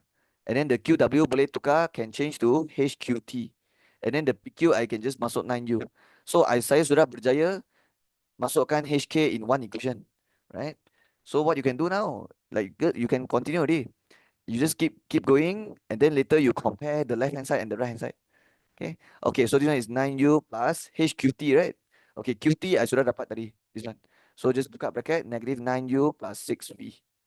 So you end up with 9U, okay, plus minus jadi minus 9HU, expand lah, and then plus 6HV. Okay, but since later I have to compare with the right hand side, so try to make sure sini something U, something V macam ni. Jadikan dia single U, single V. So this U, how to make it single? You factorize factor. So when you factorize, you left with 9 minus 9H, right? So later you can compare with the right hand side. Okay, the right side is like K times PR. So K times PR. PR, just now I find it already, 6U plus 12V. So just right here. And then when you expand, you get 6KU plus 12KV. Okay, now the left hand side and the right hand side, tak boleh buat dah. But you can compare. And when you compare, you will compare U dengan U, V dengan V. Okay. Okay, but I don't have enough space. So how? Okay, I'll erase this for now lah. Okay, I'll erase this because I need space. So when you compare, it becomes what? U dengan U, V dengan V. So 9 minus 9H. So the coefficient of U, same with the coefficient of U. So equal 6K. Okay. And then compare V dengan V. So 6H equals to K. Okay, now we can do simultaneous equation to find H and K, right? So I think I will do substitution method. So saya boleh cari H single sini, and then nanti ganti dalam sini lah. So 12K divided 6 is 2K, and then the H2K I sub inside here, 9 minus 9H equals 6K. And since H is 2K, ganti masuk. So now it becomes 9 minus 9 times 2, 18K equals 6K. Okay, nak cari K, try to make it positive lah. So 6 plus 18, 24K equals to 9. So K is 9 bahagi 24, which is 3 over 8. Okay. And then H is equals to 2 times K, right? So ganti balik, ganti masuk. So H equals to 2 times 3 over 8, 3 over 4. Okay. So this is my H answer. This is my K answer. Okay. So sudah siap. Alright, let's finish the last part. Soalan C. Given that the magnitude of U is 5 units, okay, boleh And the area of triangle PQW is 135 cm square. Let's go to the diagram. PQW dekat mana? Dekat sini 135 cm square. Okay, what do you want to find? Find the shortest distance from W to PQ. This word, shortest distance. Tadi ada satu soalan pun saya ada cakap pasal shortest distance, right? Let me find it for you. Which question just now got shortest distance? Let me find it. Okay, the coordinate geometry ada satu soalan tadi kan? Mana? Sini. Question number 2. Remember question number 2, they says what? Determine whether the pathway is the shortest pathway between mosque and road AC. So if you want the full explanation for question 2, you boleh rewind balik video. Just rewind to the question 2 punya explanation. But I will explain again for you quickly. So shortest pathway macam mana saya explain just now. So when I explained question 2 just now, I said what? Shortest pathway means it has to be 90 degree. Because I explained it here, right? I said that if you want to move from a point to a line, if you want the shortest distance, it will not be this line, it will not be this line or this line, or it will be the 90-degree one. That will be the shortest, right? Yeah, so when you see the word shortest, you have to think about 90 degree. Okay, so nanti bila you buat SPM, kalau dia ada tanya pasal shortest distance, you just remember 90 degree, 90 degree, 90 degree, 90 degree. So they said find the shortest distance from W to PQ. Maksudnya, you have to tarik from W to PQ, but it has to be perpendicular. The perpendicular distance from W to PQ. So let me show you. So this is W, this is PQ. Where is the shortest distance from W to PQ? Will it be here? No. Will it be here? No. Will it be here? No. Will it be here? No, no, no. No. The shortest distance must be the perpendicular distance from W to PQ, which is here. It must be the one yang 90 degree. Okay. So what I'm trying to find the distance here lah. And let's call it H for now. Yeah, let's call it H for now. Right. So dia sudah bagi area kan? Area 135, right? So when you think about area of triangle, what do you think about? You think about the formula 1/2 times base times height. And also the base, you have to take the tapak, okay? And then the height, you will just take the perpendicular height, right? The perpendicular height. So, apa yang saya boleh buat? Saya boleh jadikan PQ, this one, I jadikan dia base of the triangle. And then the height, saya ambil yang ni, which is the shortest distance from W to PQ, right? So, we will use the formula 1/2 times base times height. But we have to find out the base punya magnitude dulu lah. Dia punya distance from P to Q. So, P to Q berapa unit? Okay, P to Q vector is 9U, right? So PQ vector is 9U, right?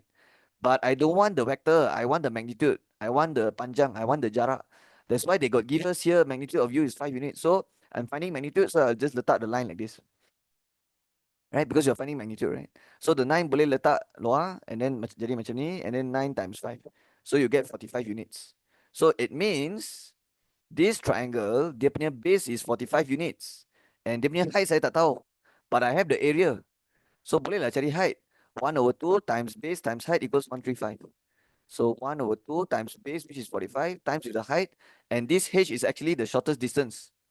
Yeah, the perpendicular distance from W to Q equals to 135. And this H will be the answer later. So just tekan 135 times 2 divide 45. So you will get 6, right? So the shortest distance from W to PQ is 6. 6. Okay, it's very confusing. Here they write units, here they write cm square. Okay, just write cm lah. Just write cm. Yeah, the shortest distance is 6 cm. Okay, 6 cm. Okay, sudah siap. Okay, let's do number 9. So this one very obvious just by looking at the diagram. I know this is probability distribution question. Okay, from 5 chapter. Okay, let's read the question. Diagram 6 shows the normal. Okay, so you see the word normal distribution. Okay, so in this chapter, probability distribution, dia ada dua bahagian. The first part, you learn about binomial distribution. Second part, you learn about normal distribution. For binomial distribution, you have to use the 4 formula lah. Ada 4 formula. Okay, the probability formula, the mean formula, the variance, and the standard deviation. But I don't want to go into details. That one is for binomial. For normal distribution, you learn about the Z value and you learn about the Z value table. And if it's a normal distribution question, you need the Z value table, right? So later this question confirm You kena refer you punya Z value table nanti, right? Okay, but let's read the question first. Diagram 6 shows the normal distribution graph for the mass in kg of a pineapple harvest from an orchard with a mean of M and standard deviation 0.12. Okay, if it's a kalau dia normal distribution punya soalan dia suka bagi mean standard deviation because you need the mean and standard deviation to convert to Z value. Okay, okay, so mean is M, standard deviation is 0.12. And then pineapple with mass from 1.26 to 1.68 will be exported overseas and the remaining will be sold at the local market. So if you refer the diagram, the shaded region, this is the yang boleh export overseas punya lah. And then yang remaining sold at local market is this part and this part, right? So the one I circled, that is the one yang sold at the local market. And they already give us the percentage here, right? And if they give you percentage means they give you probability. Percentage and probability is linked together one. So if they give you percentage 0.82 means the probability is 0. Okay, how do you convert? Just tekan 0.82 divide 100. So you get 0.0082. Okay. So percentage and probability linked together. If the percentage is 0.82%, just take 0.82 divide 100. Then you will get the probability. So the probability sini saya sudah tahu lah 0.0082.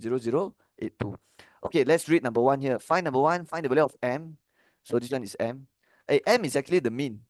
Yeah, because M is actually the middle line here, right? And they already said here mean is actually mean. So find value of M is the meaning, find value of mean lah. Right? When the percentage of pineapple being chosen at random with mass greater than 1.68 is 0.82%. So they already said mass greater than 1.6 is 0.82. So you can write lah P bracket and then you have to write X greater than 1.68, right? It means you let X be, the X represent the mass of pineapple. So X is the mass of pineapple. So the probability for mass greater than 1.68 kg, the probability will be 0.0082. So you just do like that, right? Then you will get the answer later. Cannot write Z, have to write X. Okay. Yeah, they already show here already. This is X. Okay, so these are all X value, not the Z value. So you have to change to Z yourself. How do you change to Z? You have to take the X value 1.68 minus mean divide standard deviation. The mean is M, the standard deviation is 0.12. And then the answer is 0.0082. It means later when you baca the Z value table, you cannot baca dari luar tau. You cannot read from the outside. You have to read from the inside. Yeah, because you don't have the Z value now, but you have the probability answer. It means you have to baca dari dalam and then later your answer will be at the outside. Your answer, you punya jawapan ada dekat luar. Okay. So nanti kena baca dari dalam. Alright, but how to continue from here first?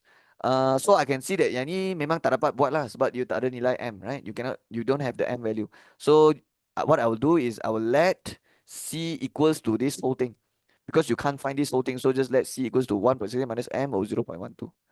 And then now it becomes PZ bigger than C equals to 0.0082. So now you can you baca jadual now? Actually cannot. Yeah, actually cannot. You can only refer the Z value table when it's a Z bigger positive. And now you don't know your C is positive or negative. So now you kena lukis sebenarnya. Yeah, you have to lukis. And you kena lukis berapa kali? Lukis 2 kali. Why lukis 2 kali? Sebab you tak tahu you punya Z value positive or negative. So that's why you lukis 2 kali. One assuming the C is negative, another one you assume the C is positive, right? And then for bigger you have to lorek ke kanan like this, lorek sini ke kanan, right? Okay, only one of these is correct.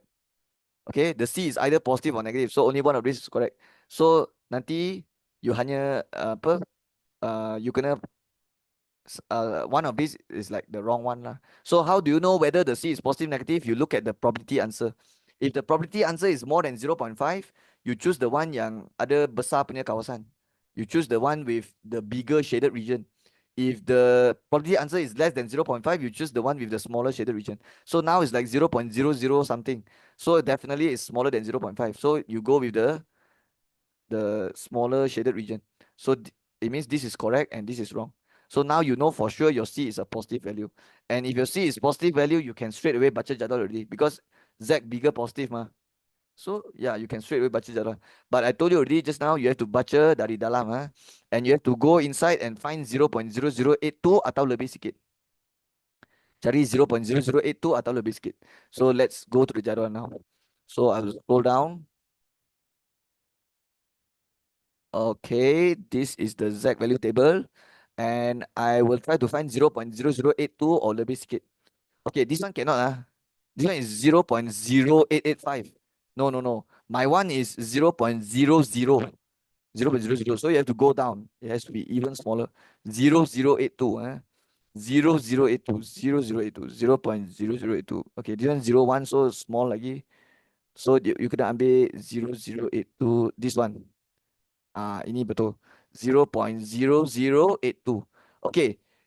It means I don't have to tolak already lah. I don't have to minus already because dia sudah tepat-tepat 0.0082. So I don't have to minus anything. It means my answer is 2.40. Tak payah tengok kolom sini. Sebab tak payah tolak. Yeah, this one is sudah exactly 0.0082. Okay.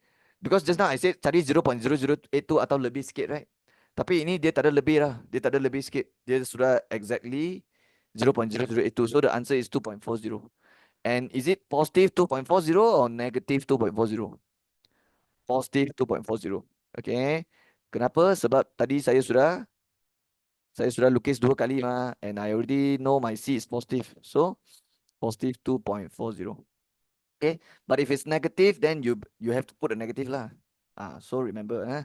Okay, so sekarang sudah dapat C, sekarang ganti balik 1.68 minus M over 0.12 equals 2.40. And how to find M? Okay, first you pindah yang ni ke atas. So 2.4 times 0.12, tekan calculator.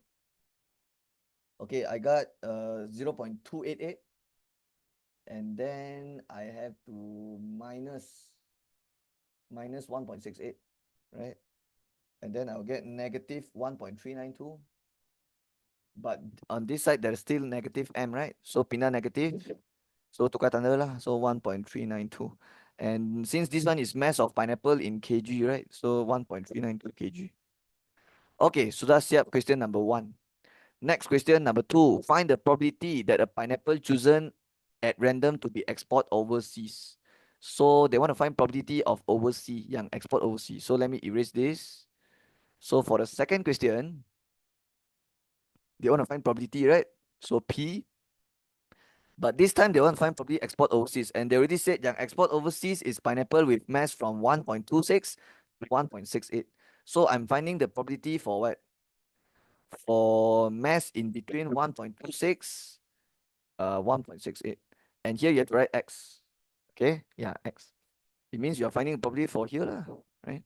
Okay, first step is change to Z value. And then after you change to Z value, then only you refer the table, right? Okay, how to change from X to Z? You take the X value 1.26 minus mean M. But the M sudah cari tadi kan? 1.392. So masuk je lah. 1.392. And then divide with standard deviation, which is 0.12. Okay. And then this one becomes Z already.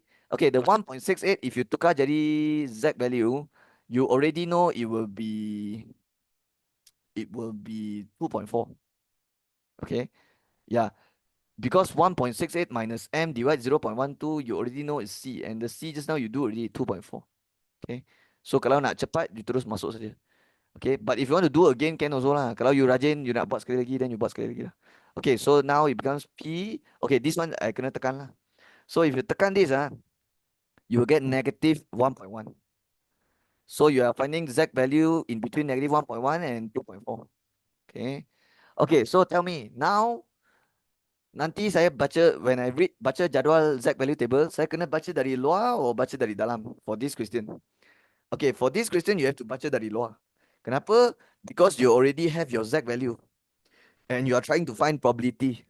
So dia tak sama dengan tadi. Yang tadi kita ada probability tapi tak ada Z value. But this one is like you ada Z value and then you trying to find probability. So later you kena baca dari luar lah. But let me explain what this means first. Because you cannot baca also, you have to understand the meaning here also. This one, what's the meaning is your Z is in between negative 1.1 and 2.4. That means you know your Z value. So you lukis sekali saja. Negative 1.1 is somewhere here. 2.4 is somewhere here. In between is here, right? So this is the area you are finding. Ataupun probability lah. Area and probability is the same thing. So what you should do is you have to take 1 minus. Okay. because if your shaded region cross over the axis to the other side like this, you should take 1 minus. Okay, 1 minus. And you can only refer your jadual when it's Z bigger positive. If it's like in between like this, you cannot tengok jadual. Tak boleh tengok jadual. Okay, so let me erase this. So kenapa ambil 1 minus? Sebab saya punya shaded region sudah cross over to the other side. So I will take 1, which is the total probability ataupun total area for the whole thing, minus with this and minus with this, right? Yeah. So you take 1 minus yang you tak mau lah. So the first part yang you tak mau is PZ smaller than negative 1.1, and then the other part you find PZ bigger 2.4. Yeah lah, because you don't want that part. That's why you find it so that you can minus. Okay, smaller negative, smaller negative, smaller negative can change to bigger positive. Yeah, because the bell-shaped curve is symmetrical. So when you find smaller negative, it's the same with bigger positive. And then PZ bigger than positive 2.4, yang ni boleh tengok jadual. Because it's already Z bigger positive. So remember, when Z bigger positive, baru boleh tengok jadual. So now it becomes 1 minus. Okay, this one is bigger positive, this one is bigger positive. So they both can tengok jadual ni. So now I will go to the jadual, the Z value table, and I will baca dari luar. Sebab you tengah cari probability kan? And you already have the Z value. So Z bigger positive, so nanti saya pergi cari 1.1. And then, oh dia tak ada 2 decimal place. So just tengok 1.1 and then inilah jawapan dia. It means you cari 1.10 lah. Okay. So this is one of the value yang saya kena dapatkan. And then the other value I need is Z bigger than 2.4. So dia tak ada 2 decimal place. So just cari 2.40 sajalah. Okay. So I need these two value now. So let's go to the jadual. Let's go to the table and find for 1.1 and 2.4. So let's go. Okay, sudah jumpa 1.1 and 2.4, right? So 1.10 is this one. 2.40 is this one. 0.0082. Yeah lah, because just now I do already so I know this already. So yang saya kena remember is this one, 0.1357. So let's go, 0.1357. Okay, sini. So PZ bigger than 1.1 is 0.1357. PZ bigger than 2.4, you can refer here, right? 0.0082, right? Kalau you tengok sekali lagi jadual pun you dapat sama. Okay, now I just ambil 1 minus semua and then you get the answer. Okay, my calculator give me 0.8561. So that is the probability yang export overseas punya probability. Okay, sudah siap. Let's finish the last part, number 3. The number of pineapple, find the number of pineapple sold in the local market if the orchard produced 3,000 pineapples. I think you have to use the probability formula here. Yeah, the probability of formula. Then the formula for probability is PA equals to NA over NS. This is the formula, right? And 3,000 is the total, so that is the NS, right? And what is A? Okay, the A depends on the question. And for this question, it will be the number that's sold in the local market, right? So the NA, nak cari lah. And the NA represents number that's sold in the local market. So what do you think you have to put here? You have to put the probability that's sold in the local market lah, right? Yeah, so tapi what is the probability of pineapple sold in the local market? It's bukan 0.8561. It will be 1 minus 0.8561 because 0.8561 is the probability yang overseas punya, right? Yeah, yang overseas is in between here, right? And then the rest is sold at the local market. So the probability yang sold local market is 1 minus 0.8561. So now we can use calculator and then dapatkan jawapan. Alright, sini saya dapat 0.1439. And then sini NA over 300. So your NA will be what? Your NA will be 300 times answer. Okay, my calculator give me 43.17. So the number of pineapple is 43.17. Tapi tak logik kan? Because number of pineapple sold, mana ada orang jual 0.17. So I think the number of pineapple should be an integer. Yeah, it should be a whole number, right? Because this is quantity, right? So macam mana? Saya boleh ambil 43 lah. The extra 0.17 we don't count it, right? Yeah, yang 0.17 tu kita tak kira satu pineapple, right? So just 43 pineapples yang sold dekat local market. Wait. I think I silap. This one is 3,000. Oh my god. So this one is 3,000. So this should be This is not for this one silap already. So I made careless mistake here. So if you tekan, you will get 431.7 actually. Yeah, saya silap. And then baru darab 3,000. So the answer is 400. Oh, so it's 431 lah. Yeah, 431 pineapple because the extra 0.7 kita tak kira. Yeah, we don't count that, right? So, yep, that's the answer. Okay, sudah siap. Okay, let's continue with the B question. Okay, in a survey of a number of pupils in a class, it is found that 20 out of 50 pupils like to play football. A sample of n pupils are chosen at random. So we are still on the same question. It's just that tadi soalan A, sekarang tadi part A, sekarang part B lah. And part A tadi dia tanya apa pineapple punya kan. That one dia tanya normal distribution. So now for B they ask binomial distribution already. So for this part B you don't use the Z value table. Ini tak guna this one tak ada because it's binomial distribution, right? So I will write down my working here. The survey found that 20 out of 50 like to play football. So the probability of like to play football. So I just write like is 20 over 50, which is 205. Okay. Because 20 bahagi 50 is 205. And whenever you have one probability, you can always find the other probability. Just take one minus, right? Because total probability is one. So one minus 205, you get 305. And this is the probability for yang not like football lah, does not like football. Okay. Okay, they say a sample of n people are chosen at random, so n tak tahu. And then they say probability that none of the peoples like to play is this. Find the value of n. Okay, we are doing binomial distribution. And if we want to use the probability formula the probability formula for binomial distribution is this. NCX P power X Q power n minus X. Ini formula dia, right? And kalau nak guna formula ni, you kena tentukan you punya NPQ dulu. Alright. But N bukan saya tak mau tentukan. Memang dia tak bagi. The N I betul-betul don't know what is the N. Because they want to find lah. They want to find. So there's no way for me to find the N, right? But it's okay. Because they got give us the probability answer. Eh? Okay, so my job now is to tentukan siapa P, siapa Q. So I know P is probability of success, Q is probability of failure. But you have two probability here. But which one is P, which one is Q? Okay, they say none of the people like to play football. Probability is this one. So kalau saya akan jadikan yang probability like to play football the 205 I will jadikan dia P, and then the Q I will jadikan 305. It means the probability of success means like orang yang like football is probability of success. It means the probability of success is probably yang suka main football, and then yang tak suka is the probability of failure. And since I want you to find probability yang tak ada orang suka, then later you can just do Px equals 0. Yeah lah, because none of them like to play means zero success lah. Yeah, zero success. Okay.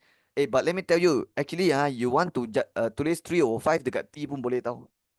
Yeah, you want to jadikan P 305 pun boleh.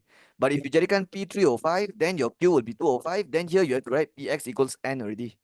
Because if you jadikan 305 probability of success, it means you jadikan it means your probability of success is probably yang tak suka main football. And since dia cakap none of them like then you have to do Px equals n. Okay. Okay lah, I hope you understand my what I mean by that lah.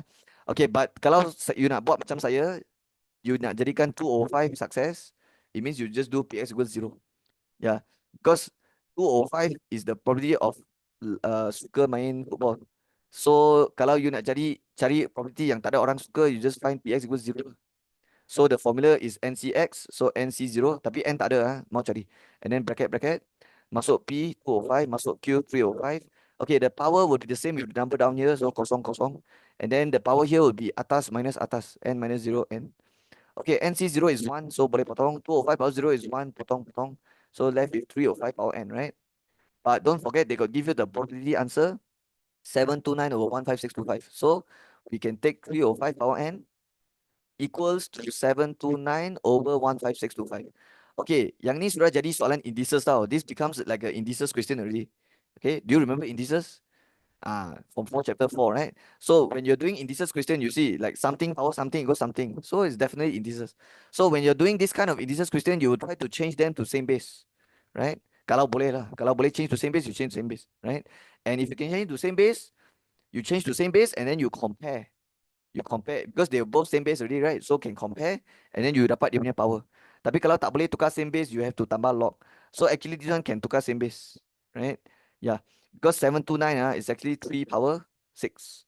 And then 5 power 6 is also 15625, right? Yeah, you can use your calculator, just tekan 3 or 5 power 6, and then they will give you 729 over 15625, right?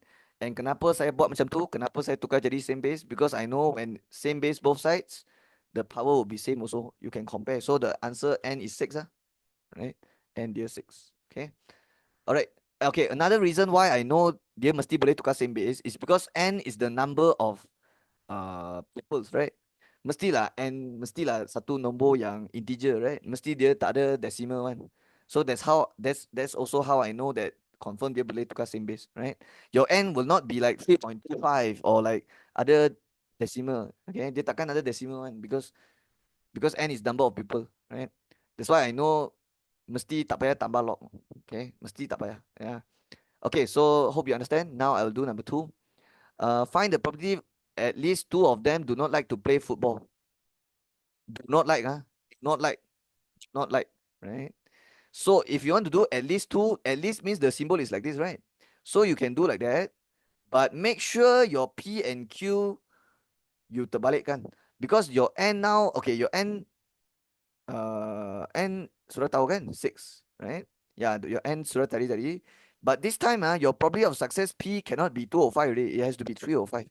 Because this time they want to find probability yang do not like to play football. So your probability of success will be 305. And then Q will be 205. Then only you can find the probability for X bigger or equals to. Okay. Like that. Okay, first step is to determine all the possibilities. Okay, so actually I shouldn't write this first. I should write down this one, skip satu baris, and then I should write down all the possible values of X. So you have 0. So out of 6, maybe 0 success or 1 success, 2 success, 3, 4, 5, 6. Okay. Okay, what's the meaning of 0 here? It means out of the 6 people, tak ada satu yang not like football. Not like means success. Or maybe out of 6, satu saja yang success. Satu saja yang not like football. Success means not like football. Because the probability of success is probably yang tak suka main. Ataupun dua yang success. It means dua orang yang tak suka. Or maybe tiga orang tak suka, 4 orang tak suka, 5, 6. Right? Tapi tak payah buat semua lah. Dia hanya mau property yang at least 2 tak suka. So you are finding this. Two also have to include. Yeah, because they say at least 2, right? So 2 pun kena kira. So you have to find px equals 2 plus px equals 3 plus px equals 4 plus px equals 5 plus px equals 6. But it's very slow lah if you do it like that. Can also you will get this you will get the answer also eventually, but it's very slow. So you can do fast. How you can do fast? Just take 1 minus px equals 0 minus px equals 1. Because the total probability for everyone, total probability is always 1. So you just find the total for semua. The total probability mesti 1. Tolak yang you tak mau lah. Yang you tak mau is 0 dengan 1, right? So when you ambil 1 minus 0 dengan 1, you dapat balance yang you mau lah. Faham kan? Okay, so sekarang kita guna formula 1 minus, okay, the px equals 0, the formula will be ncx. So 6c0. But this time your P sudah tukar jadi 305, and then 205. And then the power here is 0, 0. 6 minus 0 is 6. And then this one is 6C1, 3/5 power 1. And then 2/5 power 6 minus 1 is 5. Right? Okay, I'm just using the formula.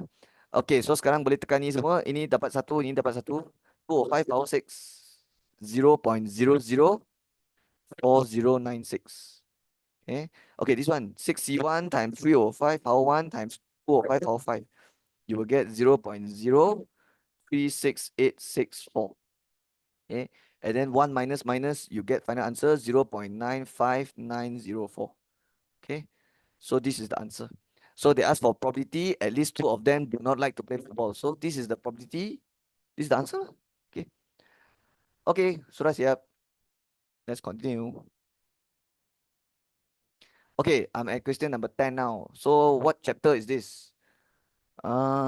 Differentiation maybe? I'm not sure. Okay, I think it's differentiation. Yeah. Diagram 7 shows a curve y equals x bracket 6 minus x. Kalau saya terus expand one. If I nampak macam ni, boleh kembang, I terus kembang. So 6x minus x squared. But this is equation of curve, which is this curve lah. Yeah, it's talking about this curve, right? There's only one curve in the diagram.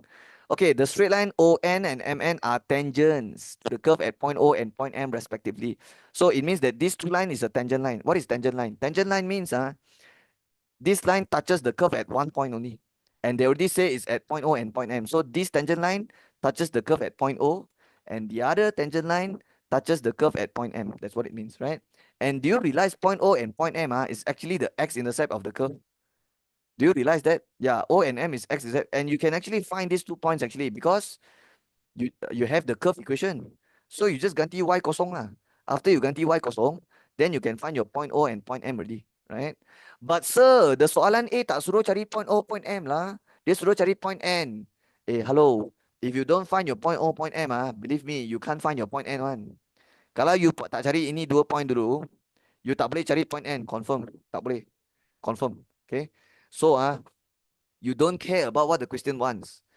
Okay, when you do Addmaths question, you nampak boleh cari, you cari saja. Okay, even if the question never ask also, you just find it, right? So I will find what? Point O and point M. Even if the question never ask also, I will do it. Okay, so first thing is ganti y kosong.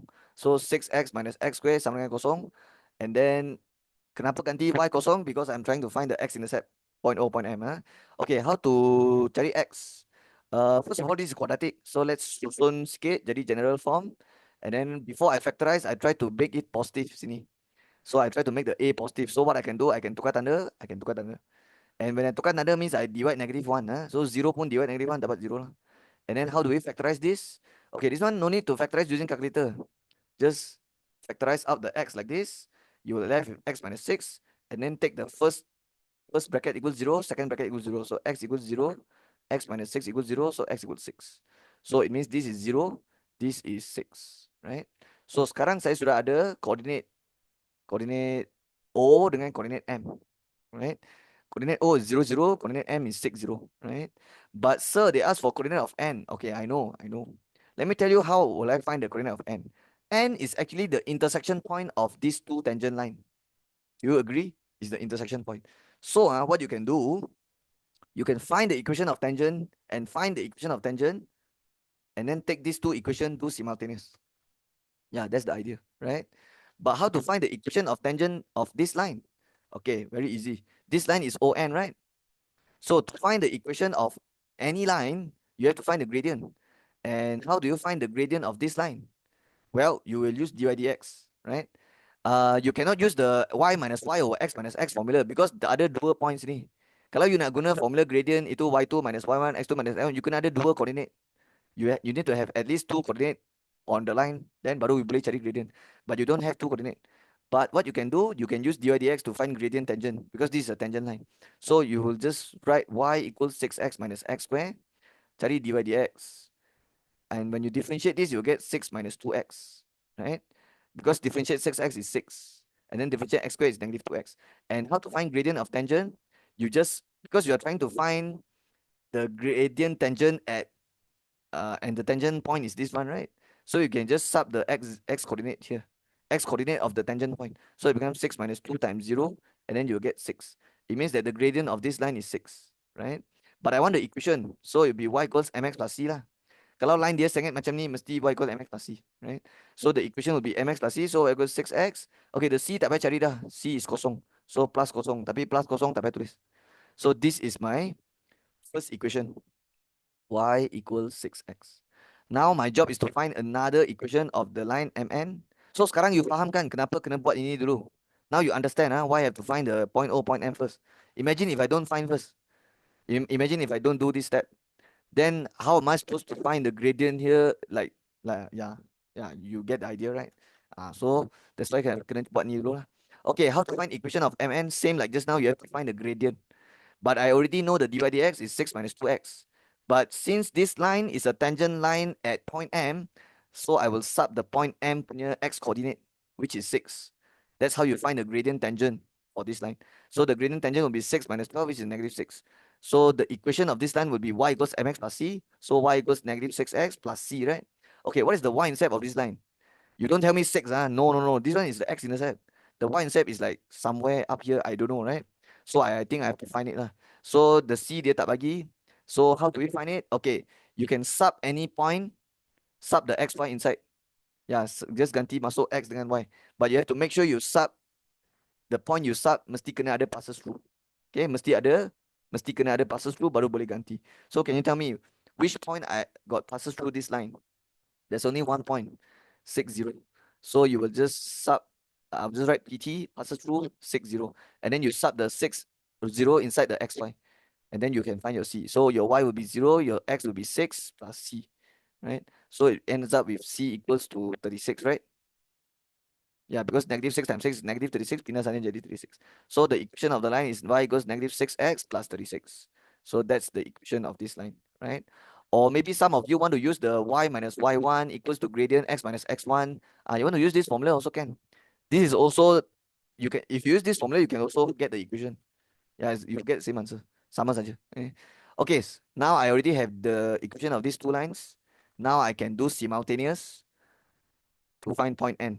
Okay, because point N is the intersection point of these two lines, right? So how do we find the intersection point? Ambil equation ni dengan equation ni, dua equation ni, do simultaneous. Okay, I'll just do penggantian. Since this one y square single, so I'll just do like y equals y. Okay, okay, I need space, but I don't have enough space. So what to do? Uh, okay, I'll just do it. Uh, Let me make this smaller. Okay, I'll just do it like this. Okay, so after I finish until here, I'll just do y equals y. And then the first y, I will put 6x. The other y, I'll put negative 6x plus 36. Just sub inside like this. And then 6x plus 6x, 12x equals 36. X equals 36 divided 12 is 3. So when x equals 3, you can sub into either one of these equations to find the y coordinate. Okay, let's sub into this one. Y equals 6 times x, 6 times 3, 18. So your point N answer is 318. Okay, yeah. So that's the answer, 318. Okay, sudah siap soalan A. Okay, now I want to do B pula. So B, they says find area of shaded region, which is this area. Okay, I think you have to find it by using integration method, because this region is area in between the curve and the x-axis. And don't forget, you know this is 0, this is 6. So how to find area? So I'll just write area of shaded region equals integrate. So the shaded region is in between the curve and the x-axis. So you will integrate towards x. That's why it will be dx here. And then this would be y. If this is dy, then this is x, right? But this one kalau dia dx, this one y. And the limit is from 0 to 6. So 0 letak bawah, 6 letak atas, right? So now it becomes integrate 0 to 6. And then for the y, you will use the equation of curve, which is 6x minus xy, right? And then dx. And then now you just integrate 6x, you will get 6x squared over 2. Because when you integrate, the power have to plus 1. So 6x power 1 plus 1 power 2, and then divide with the power 2. Minus. Integrate x power 2, x power plus 1, so 2 plus 1 is 3. And then divide with the new power 3 like this. And then tutup bracket, and later have to sub 60 lah. Okay, dalam ni boleh potong, so saya simplify dulu. 6 divided 2 is 3, right?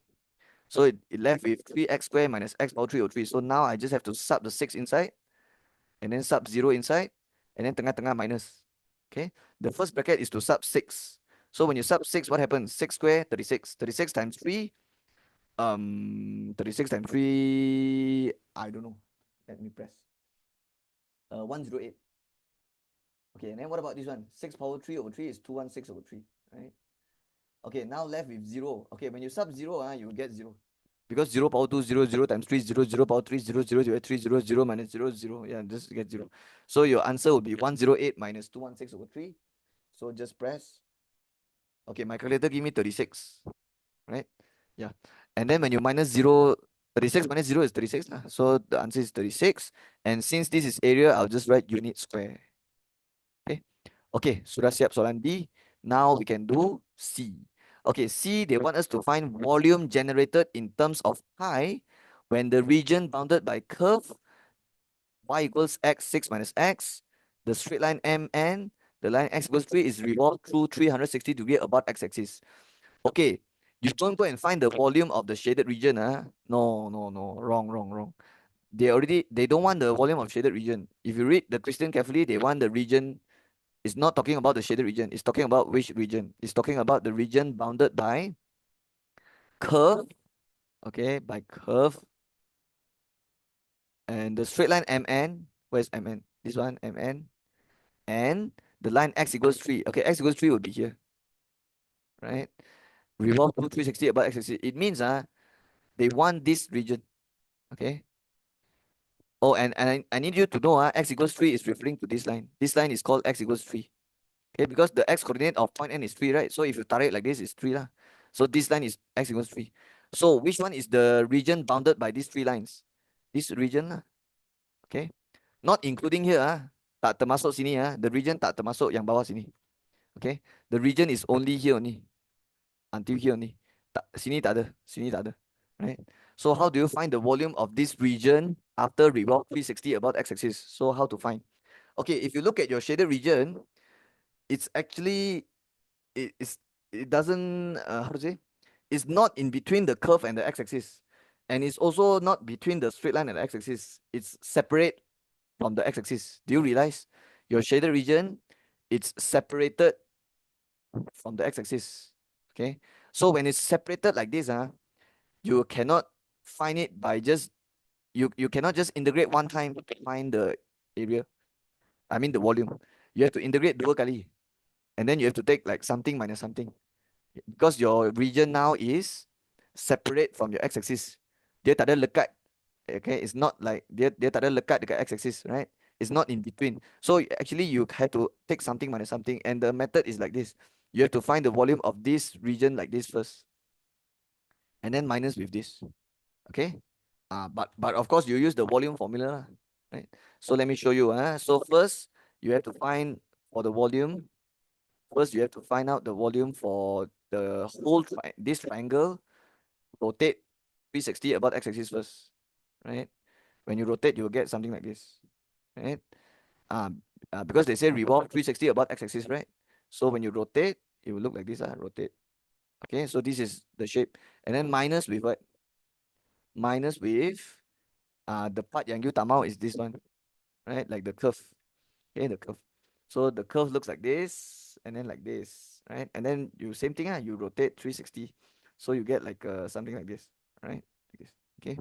And once you do that, you will get the final answer, right?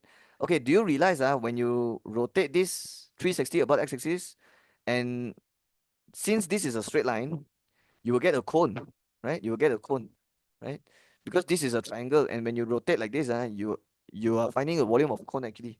So you can use the volume of cone formula, right? So volume of cone. And what's the volume of cone formula? 1 over 3 pi r square h. R is the radius, h is the height of the cone. And the radius of cone would be the distance here, right? This will be the radius of cone. So let's go to the diagram and find out what's the radius of cone.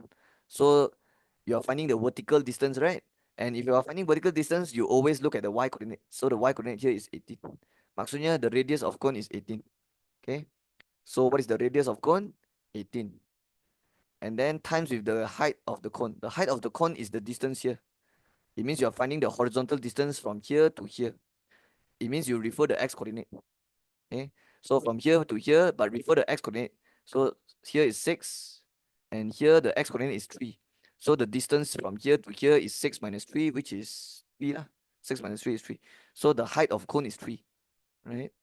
And when you simplify this, 3 and 3 boleh potong, 18 square boleh tekan, dapat, saya pun tak tahu berapa, 18 square, 324. Okay, so this is the answer for volume of cone. But I have to minus with the volume of this one. Okay, this one tak ada cara lain. You have to use the integrate formula. Okay, you don't tell me use the volume of sphere punya formula. No, no, no, no, no. You cannot assume this is a sphere one, and it's not a sphere. Okay, I'll just tell you now. You cannot. It's not sphere. Okay, so this blue color region. Okay, this blue color region. You can only find it by using integration method because it's a volume between curve and x-axis, right? Okay, so how do you find the volume of this? Okay, the formula is integrate pi y square dx ataupun pi x square dy. This is the formula for volume, right? But if you revolve about x-axis, then you use this one. Confirm it will be dx one. So this is dx, and then this one has to be pi y square. And what it would be the limit? It will be from 3 to 6, right? Yeah, 3 to 6. Yeah, because the limit is from here to here, so 3 to 6. Okay, pi boleh tulis depan, tulis dekat luar, and then integrate 3, 6, and here you left with y square, right? And the y, obviously, you have to masuk the equation of curve, right? So later I just masuk equation curve, but kena square, because the formula memang y square. So let's tengok balik what is the equation of curve. Okay, the y is 6x minus x square. So tulis sajalah 6x minus x square. So now my job is to integrate this. So pi, okay, before you integrate, kalau boleh expand, kalau boleh kembang, you expand dulu, kembang dulu. So don't integrate first. So this symbol, I will still write it. The integration symbol, I still kena tulis. Because I belum integrate. Saya mau expand dulu. So how do you expand this? First, you take 6x, kuasa 2, you get 36x square. And then you take 6x times negative x square times 2. 6x times negative 6x square, you get negative 6x power 3 times 2 is negative 12x power 3. And then the last step is to take negative x square. So you get positive x power 4 dx, right? This is how you expand, 6x square, it means depan square, depan darab belakang darab 2, and then belakang square. Okay, sampai sini, you boleh integrate.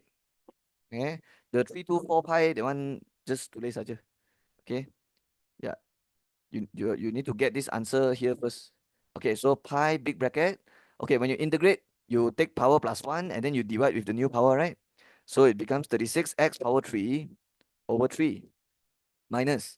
Integrate this, you get 12x power plus 1, which is 4, and then divide with the new power 4. And then the last part, integrate x power 4 is x power 5 over 5. And then tutup bracket, 6, 3. Now you will try to simplify dalam dulu. Okay. I know you have to ganti 6 dalam x, right? But don't ganti first. If you realize dalam ni boleh buat, then you buat dulu. So dalam macam mana boleh buat? Boleh potong kan? Boleh simplify. So this one, when you potong, you get 12x power 3.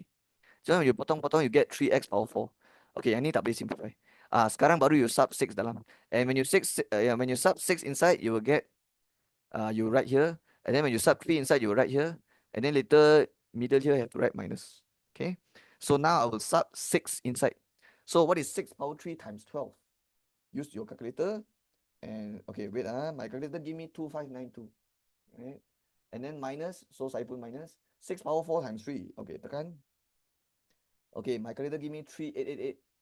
So tulis 3888. And then plus, this one is 6 power 5 divided 5. So tekan 7776 over 5. 7776 over 5. Okay, now I have to sub 3 inside. 3 power 3 is 27. 27 times 12, 324. Okay, next one is minus. So saya pun minus. Okay, sub 3 inside here. 3 power 4 times 3. So let's tekan. Okay, my calculator give me 243. Okay, today's. Okay, last part. 3 power 5 over 5 is 243 over 5. Okay, now we can continue. 324 pi minus pi. Okay, let's tekan all this in the calculator. 2592 minus 3888 plus 7776 over 5. Okay, I got 1296 over 5. 1296 over 5. And then minus, okay, let's tekan this. 324 minus 243 plus 243 over 5. 648 over 5. Okay, and then put bracket like this. And then the last step is to take 1296 over 5 minus 648 over 5. So let me press 1296 over 5 minus answer. Okay, I got 648 over 5. So 324 pi minus. Okay, after I tekan all this, I got 648 over 5 pi. I have to write pi lah because times 5 mah. Okay, so finally, I can tekan 324 minus answer. And then I will get the final answer. So my calculator give me 972 over 5. So this is the answer. And make sure you write units cube because this is volume, right? So let's double check what they want in the question. Volume in terms of pi. So yeah, this is the answer. Okay, sudah siap.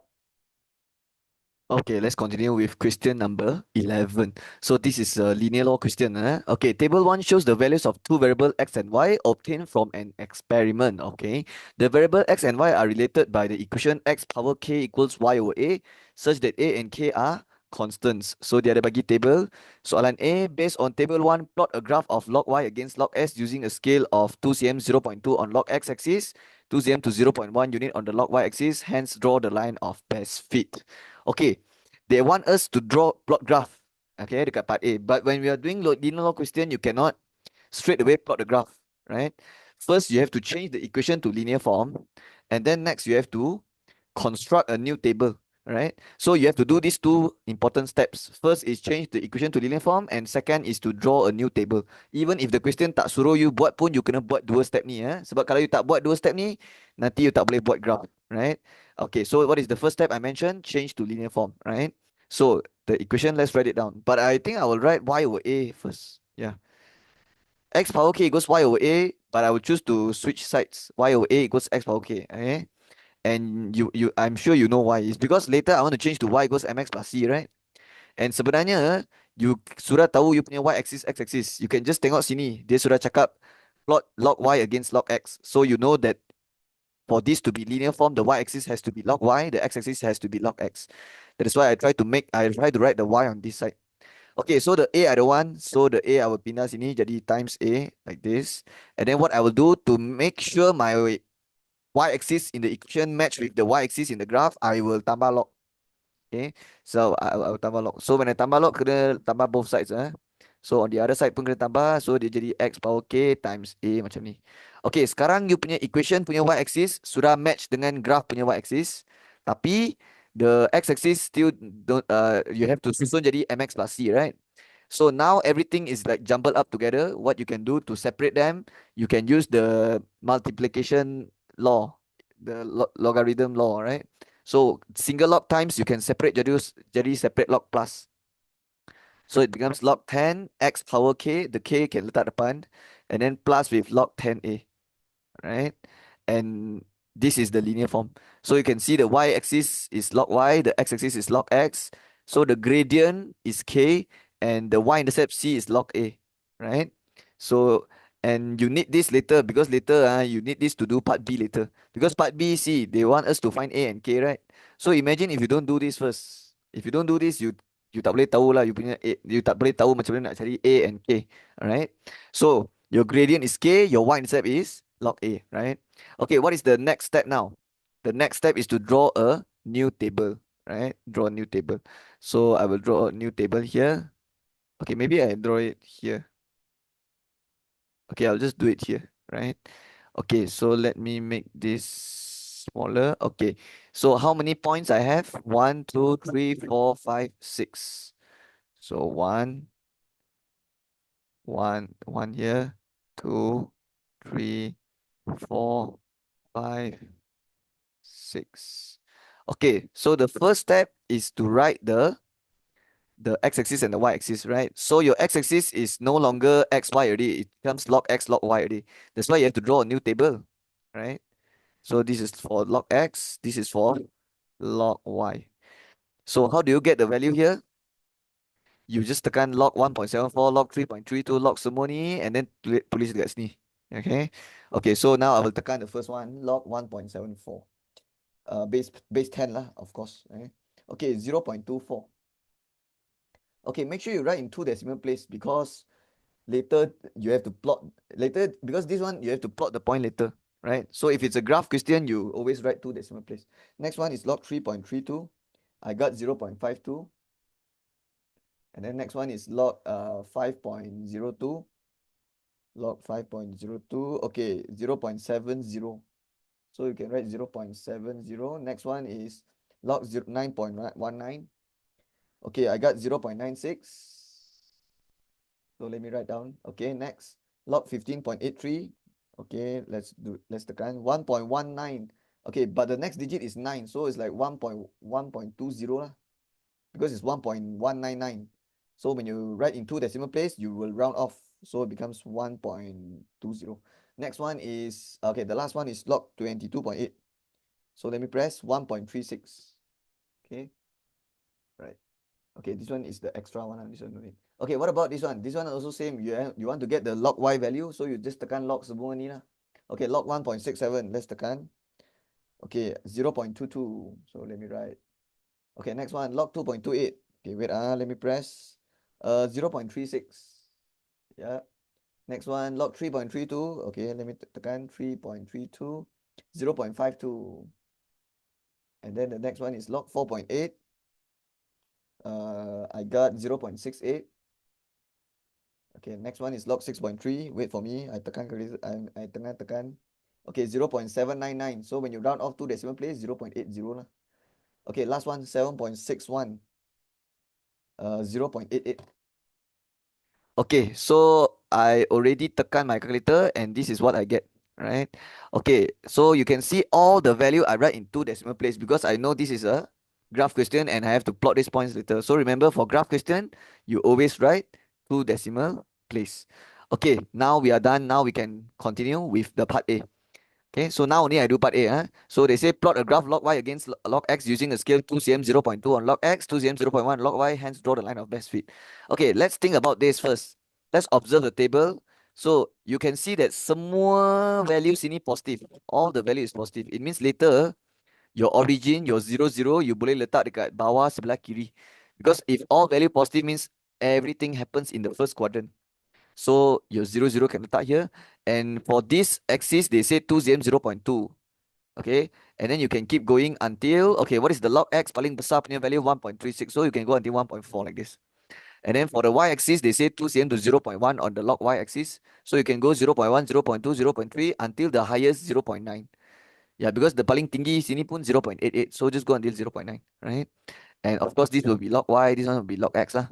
Okay, so let's go to the graph paper and draw this out. So 0, 0.1, 0.2, right?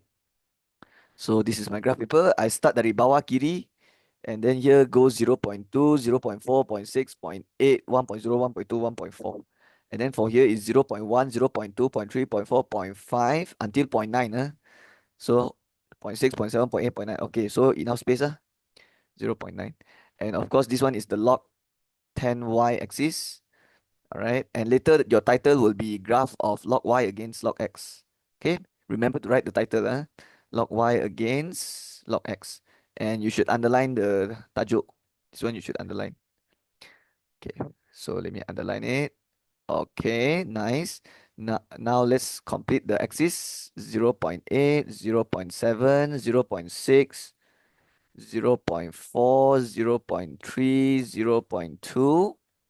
And 0.1. Okay, for here is 0.2, 0.4, 0.6, 0.8, 1.0, 1.2, 1.4, and this is log 10x. So let's draw the axis now. It will be like this. And then, okay, let's make this smaller. Oops. Okay, so this is how it looks like. So I'm done with the axis. Now it's time to plot the point. Okay, so okay, wait. Okay, so let's have a look at the first point. So the first point is 0.24, 0.22. 0.24 is 0.2 tambah 2 kotak. Okay, ya sini tambah 2 kotak. And then 0.22 is you naik sampai 0.2 naik 2 kotak. So it's here, right? So you need to know that for the x-axis, for the x-axis, satu kotak is 0.02. Okay. Yeah, because 0.2 divide 10. So satu kotak macam ni is 0.02. Yeah, 0.02. So kalau saya nak 0.24, what's the point just now? I forgot. The point is 0.24, 0.22, right? So if I want 0.24 on the x-axis, I have to take 0.2 tambah 2 kotak. But for the y-axis, satu kotak is 0.01 because 0.1 divide 10, right? That's why 0.2 naik 2 kotak. So because 0.2 naik 1, 0.21 naik 0.22. So this is 0.24, 0.22. Next point, I have 0.52, 0.36. 0.52, 0.36. So where is 0.52? 0.52 is at 0.5. Here is 0.5. 0.4, 0.6, middle is 0.5. But I want 52, right? So tambah satu kotak lah. Yeah, when you tambah satu kotak is 0.52 already. So 0.5 tambah satu kotak 0.52 and then naik sampai 0.36, which is at 0.4. Okay, turun satu 39, turun lagi 38, turun lagi 37, turun lagi 36. So sini lah, right? Yeah. So let me check one more time. 0.52, which is 0.5 tambah satu kotak, and then 0.36 is at here. Yeah, betul lah. Okay. So this is the point. Next one is let's scroll up. Let me double check. 5236. Is this correct? 52. Okay lah, correct lah. Betul. Okay, next one is 0.7, 0.52. 0.7, 0.52. So 0.7 is at 0.6, 0.8, middle is 0.7 lah. 0.52 you boleh naik sampai 0.5, and then naik lagi dua kotak lah. Yeah, because 0.5 naik satu is tambah 0.01. So 0.5 naik satu, 0.51 naik lagi 0.52. And make sure you plot dekat 0.7. Okay, betul. Okay, next one. 0.96, 0.68. 0.96, 0.68. Okay, 0.96 dekat mana? Okay, I know this is 1.0, right? What is 1.0 minus satu kotak? 0.98. And then minus lagi satu, 0.96. So sudah sampai lah. But 0.96 is here, right? But I have to naik sampai 0.68, which is at 0.7, turun dua kotak. Yeah, because 0.7 turun satu is 69. Turun lagi 68 lah. So it's at here. Okay. So let me double check. 0.96, 9896. Okay. And then, yeah, betul. Okay, done. Let's continue. Next point. 1.2, 0.8. Okay, this should be easy. Yeah, this should be easy. 1.2, 0.8. So 1.2 dekat sini lah. Okay, 0.8. Let me make this smaller. 1.2, 0.8. So I think it's here, yeah. Okay, this is quite easy. Last point, the last point. 1.36, 0.88. 1.36, 0.88. 1.36, 0.88. 1.36. Okay, this is 1.4, right? 1.4, if I minus satu kotak is 1.38. And if I minus lagi satu is 1.36. And then naik sampai 0.88, which is at 0.88 ah. Okay, 0.9 is here. Turun satu kotak 99, turun lagi 9 0.9 turun satu is 0.89. Turun lagi 0.88 lah. So I think it's here. Let me double check. 1.4, 1.4 here is 1.38, 1.36. And then 0.88 is 988. Correct, right? Because this one is 8988. Yeah, betul lah. Yep, this is correct. Okay, so now I can draw the line of best fit. Okay, when you draw the line of best fit, it's okay if your line doesn't touch all the points. Okay, it's okay kalau you punya garisan tak sentuh semua point, but make sure you adjust so that your ruler sentuh paling banyak point. You want your line to touches most point, right? So you don't go and draw your line like this, right? If you draw your line like this, it's not good, right? Because your line only touches 2 points, and also all the rest of the points all duduk atas. You want your straight line to sentuh paling banyak point. At the same time, you want the point yang tak sentuh dia seimbang, dia balance, right?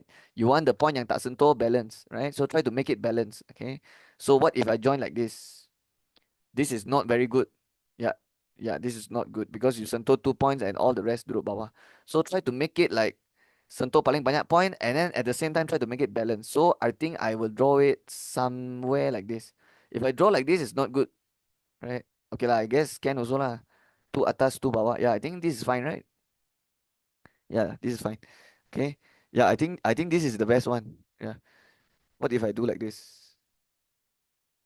Okay, if I draw like this, it's like sentuh 2 point, and then 1 point duduk atas, 3 point duduk bawah, right? But if you do like that, okay, kalau macam ni pun sentuh 2 point juga. But this is better. Why? Because it's more balanced. Because dia sentuh 2 point, and then 2 atas, 2 point duduk atas garisan, 2 point duduk bawah. So you can see it's more balanced, right? Okay, what about like this?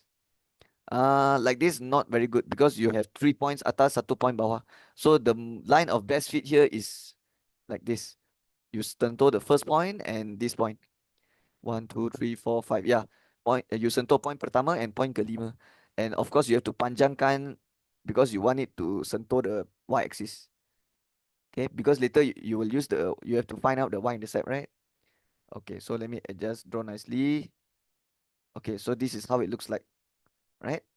Okay, so sekarang kita boleh sambung the next part. Okay, sekarang kita boleh balik kepada soalan. So sudah siap part A, sekarang boleh buat part B lah.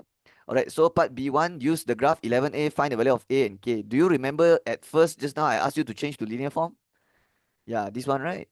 So if you don't do this, you cannot do the part B, right? You cannot find the value of AK. So you don't tell me like, oh, sir, A is gradient, K is y-intercept. Salah, ha? Salah, bukan macam tu. You kena tengok daripada you punya linear form equation. So kalau you nak tahu siapa gradient, you have to tengok sini. The gradient is K, and the CY intercept is not A, is log A, right? And the reason I know this is because I got do this step. I got change the equation to linear form. So remember, always change your equation to linear form. Okay. Alright. So sekarang kita boleh tulis K is gradient, right? But they want to find that in question 2. So I write here K is gradient, right? And how do you find A? Okay, A is not y-intercept. Log A baru y-intercept. So you have to write log 10A is the y-intercept. And the y have to use huruf besar lah. Because your y-axis sudah tukar jadi log y dah. Okay, sekarang kita boleh cari A and K. So first they want to find A. So I have to dapatkan y-intercept lah from the graph. So let's go to the graph and look for the pintasan y. Okay, the pintasan y-intercept is here. So as you can see, it's here, right? So it's 0.1 minus 2 kotak. So what is 0.1 minus 2 kotak? 0.08, right? 0.08. So that's my C. So that's what I would write here. Okay, now how to find my A? You can pindah the log base to the other side. It means you do anti-log. So when you do anti-log, the log base becomes the number base. So it becomes 10 power 0.08. And you just have to press 10 power 0.08. Okay, let me press. Okay, saya dapat 1.2022. Okay, just write four significant figure. So 1.202. Okay. So this is my A answer. Okay. Okay, sekarang kita boleh cari gradient. So K equals to gradient. Okay, the gradient formula is y2 minus y1 over x2 minus x1. But in order to use that formula, you need two coordinates. So you need to choose two coordinates on the garisan, on the line. Okay, the first coordinate, I think to make it simple, I'll just choose the y-intercept lah. 0.08, right? Okay, for another point, I will choose 1.0. I will choose this point. You know why? Because when you take from here to here, later the difference in x will be 1 minus 0, which is 1. So later when you use the gradient formula, when you do y minus y or x minus x, later your x minus x will come out 1. Yeah, because your x minus x will be 1 minus 0, right? So it's really good lah, because you bahagi 1 So your answer will come out nicely lah. You faham kan? Because you divide 1, right? Compared to kalau you divide 0.7, right? Like if you divide 0.7, your answer won't look as nice, right? So that's why I always tell my student, kalau boleh, you can choose any 2 points you want. It's up to you, right? But try to make the difference in x, try to make it like nombor yang senang bahagi, so that your answer will come out nicely. Okay, so what are numbers yang senang bahagi? 2, 5, 10, right? All these numbers. So I'll take 0 to 1.0. So when the x is 1.0, the y coordinate is actually, okay, where is this? 0.7 turun 1. 0.7 minus 1 is 0.69, 0.68 lah. Right? So this is the point this is the 2 points that I will use to find the gradient. Right? And usually I will join a right angle triangle like this. Okay, but use kalau boleh you guna ruler lah. Use ruler to join it. Okay, so this is how it looks like. Now I can use the gradient formula y minus y over x minus x. So 0.68 minus 0.08 over 1 minus 0. 0.68 minus 0.08 over 1 minus 0. Let me just double check one more time. Y minus y, 0.68 minus 0.08. Yep.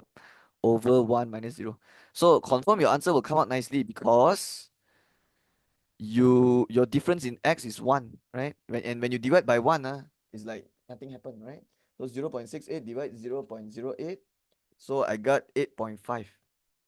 Okay, I got 8.5. So I'll just write 8.5 here. So my k value is 8.5. Okay. Okay, so this is the answer, right?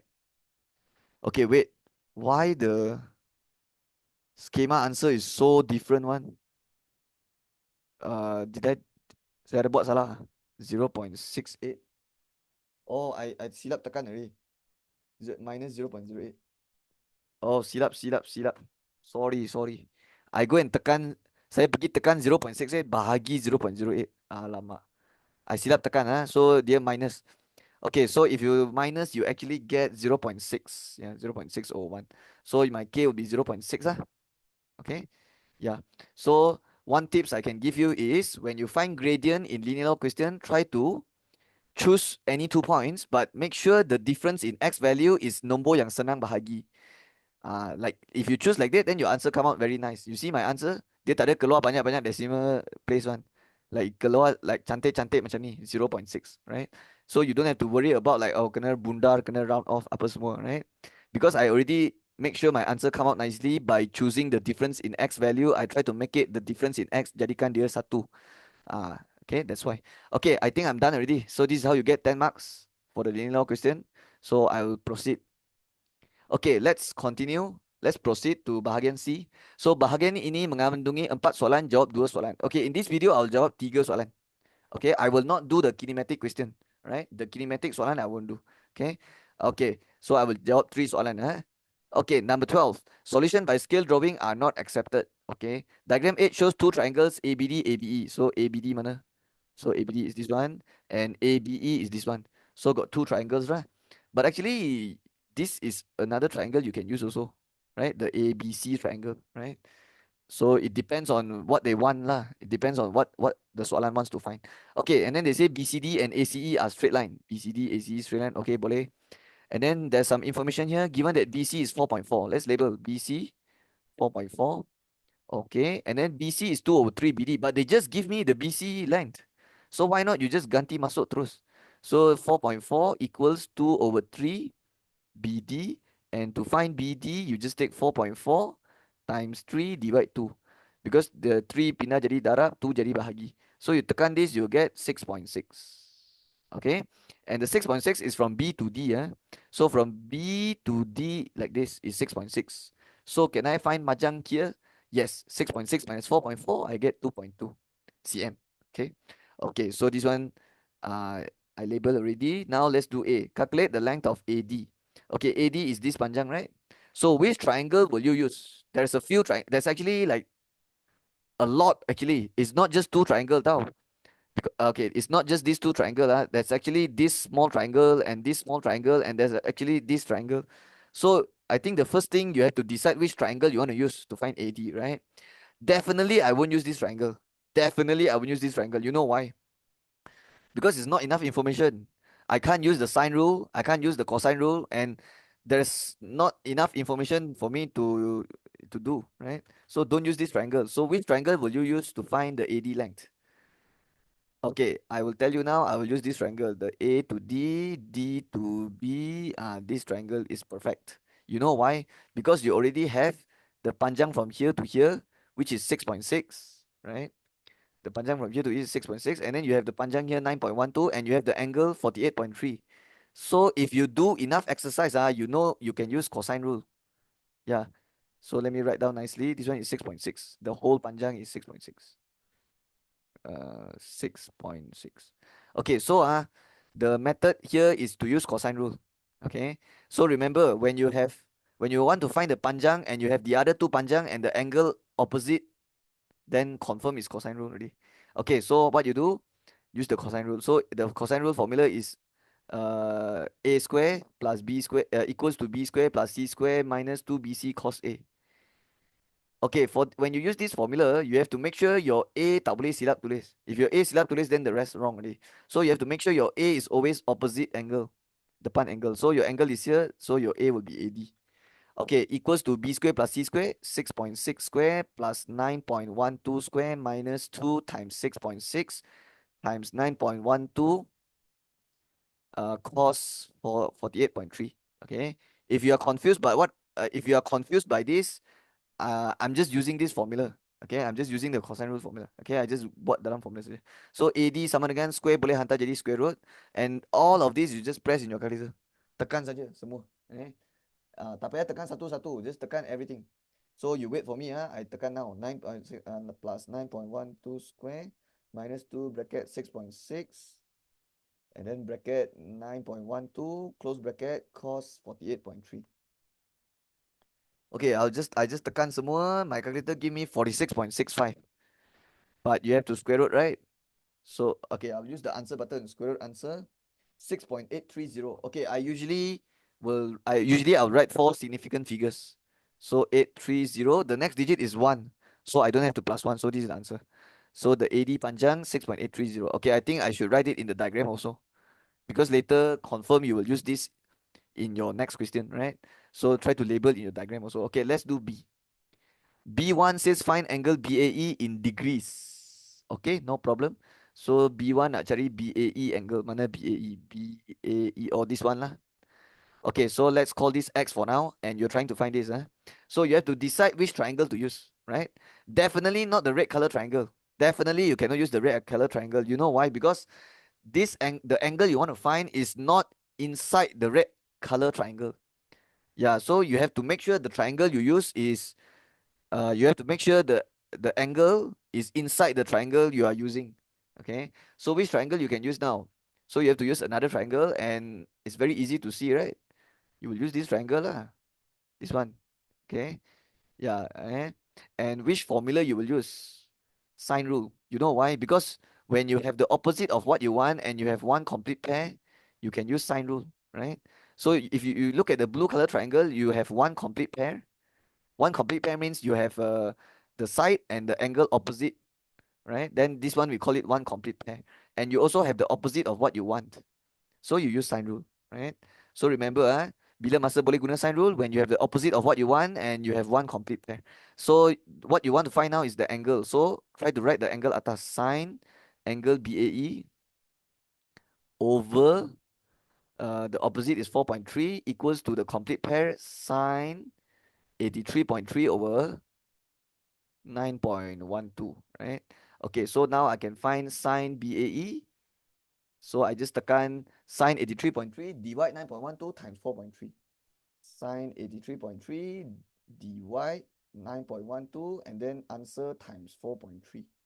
Okay, 0.4683. Okay, so now I have to tekan shift sign to find the angle. Okay, shift sign answer, my calculator give me 27 degree 55 minutes. Okay, if if you want to write in decimal can also. If you write in decimal, it will be 27.92. Up to you lah. You want to write in decimal also can, or you want to write in degree minute can also. Okay. Okay, so this is the answer. Okay, I want to mention one thing. When you tekan shift sign, sebenarnya ada dua jawapan tau. This is only one of the answer. There's another answer in quadrant two. Quadrant two, because if your sign answer positive, it means there will be one answer in quadrant one answer in quadrant two. Because add sugar to coffee, and if sign answer positive, your angle can be in quadrant one, can be in quadrant two. So how to get the other answer? You have to take 180 minus, because that's how you convert to quadrant two, right? But I will not do that, because if you tengok guna mata, you know this angle is less than 90, right? So even if I take 180 minus, I will reject the answer anyway. So that's why I won't even bother doing it. So I'll just straight away stop dekat sini lah. But still, it's important to know when you tekan shift sign ada dua jawapan. That's why I want to mention it to you. Okay, sometimes they want the quadrant 2 punya jawapan, right? Yeah, sometimes they want the answer like that one. So it's important to double check and see whether they want the angle yang less than 90 punya or more than 90. Okay, and sometimes the soalan won't mention it to you. You have to sendiri guna mata tengok and sendiri you determine whether it's a acute angle or obtuse angle, less than 90 or more than 90. Okay, but this angle is clearly less than 90 lah. So this is the answer. Okay, sekarang kita boleh buat B2. So B2, I will do it here, I think. Alright, so they say point B prime lies on the straight line AB such that B prime C equals BC. Sketch the triangle AB prime C. Hence find angle ACB prime in degrees. So this is ambiguous case. Yeah, the ambiguous case, and they want you to sketch a new triangle A B prime C, right? So obviously we will be using the ABC triangle, right? So I will draw out the ABC triangle. This is how the ABC triangle looks like. So you have a horizontal line here, and you can see that this side is longer, this side is shorter.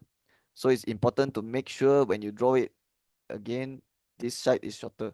Okay, this one is A, this one is B, this one is C, right? And this angle is acute angle, less than 91, 27 degree, 55 minute. And then this side is 4.4. Okay, 4.4. And this side is 9.12, right? From A to B. Yeah. Okay, now let's try to sketch the new triangle. So the point B prime lies on straight line AB. It means the point B have to move to a new position and it will be called B prime. And but they got condition here. The B prime C punya panjang have to maintain. So you have to maintain the BC punya panjang, right? So I think you have to move from here. You have to move until here lah. So let me show you. So this one, this is the line, right? You have to move from here until to here. Yeah, like this, right? Because when you move it here, this will be B prime, okay? And the BC punya panjang maintain lah, 4.4, 4.4, okay? This is also 4.4. And also, it makes sense because uh, the BC panjang maintain, and yeah, this is the answer, right? Okay, but of course you have to use dotted line because this is no longer the triangle, okay? So yeah, so just to make you understand, it's like this.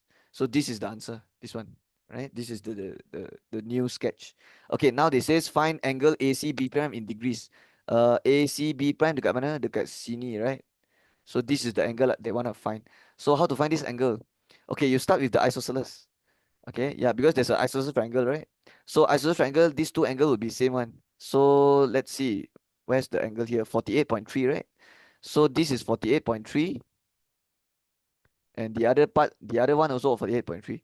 And then I can find this angle here lah. It's just beside ma. So I just take 180 minus. So I write angle AB prime C, which is here. Angle AB prime C is 180 minus 48.3. Okay, my calculator give me 131.7 degree, but they want angle ACB prime. ACB prime. So ACB prime dekat mana? Dekat atas mah.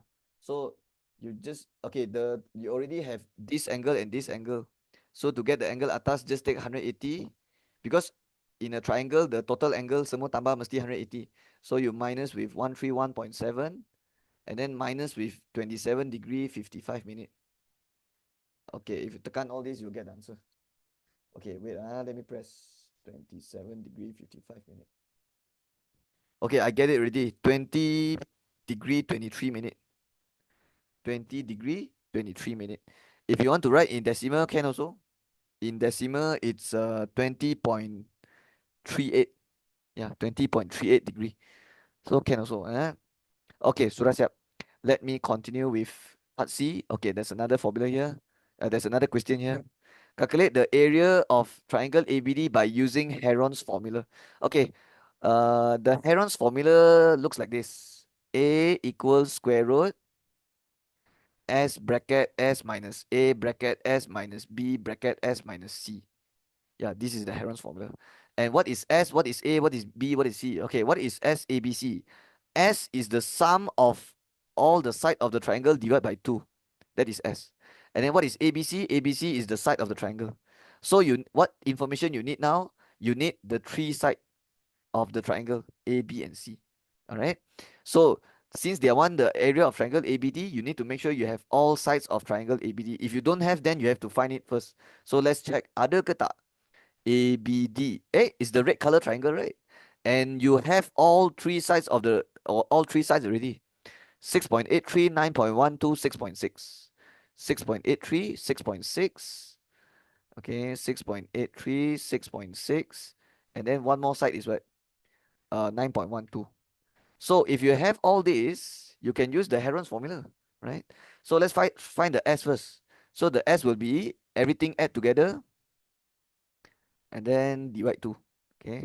So let's see what we get for the S. So my S is, okay, let me press 6.83 plus 6.6 plus 9.12. Okay, 11.275. Okay. So I will write that for my S. Now I can find the area. So the area formula is square root. Okay, now we can use the formula.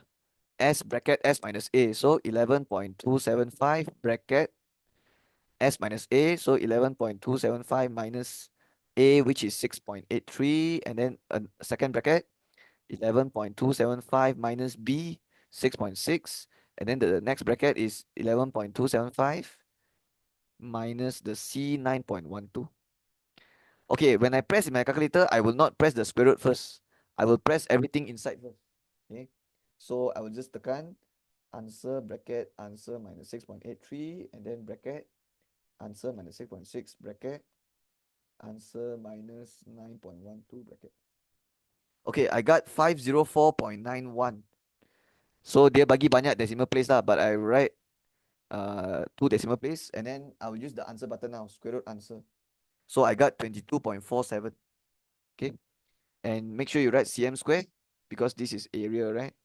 So itulah jawapan dia. Okay, sudah siap.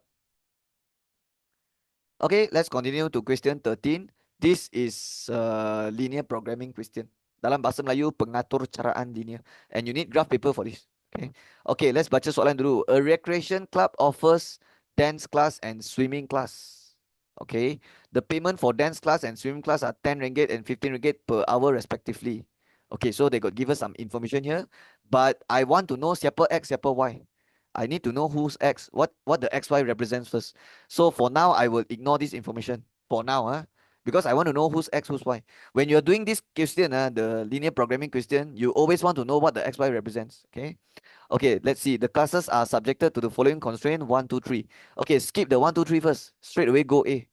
A says in a week, the club has allocated X hours for dance class and Y hours for swimming class. Write inequalities 1 and 2. Okay, this is what I want to know.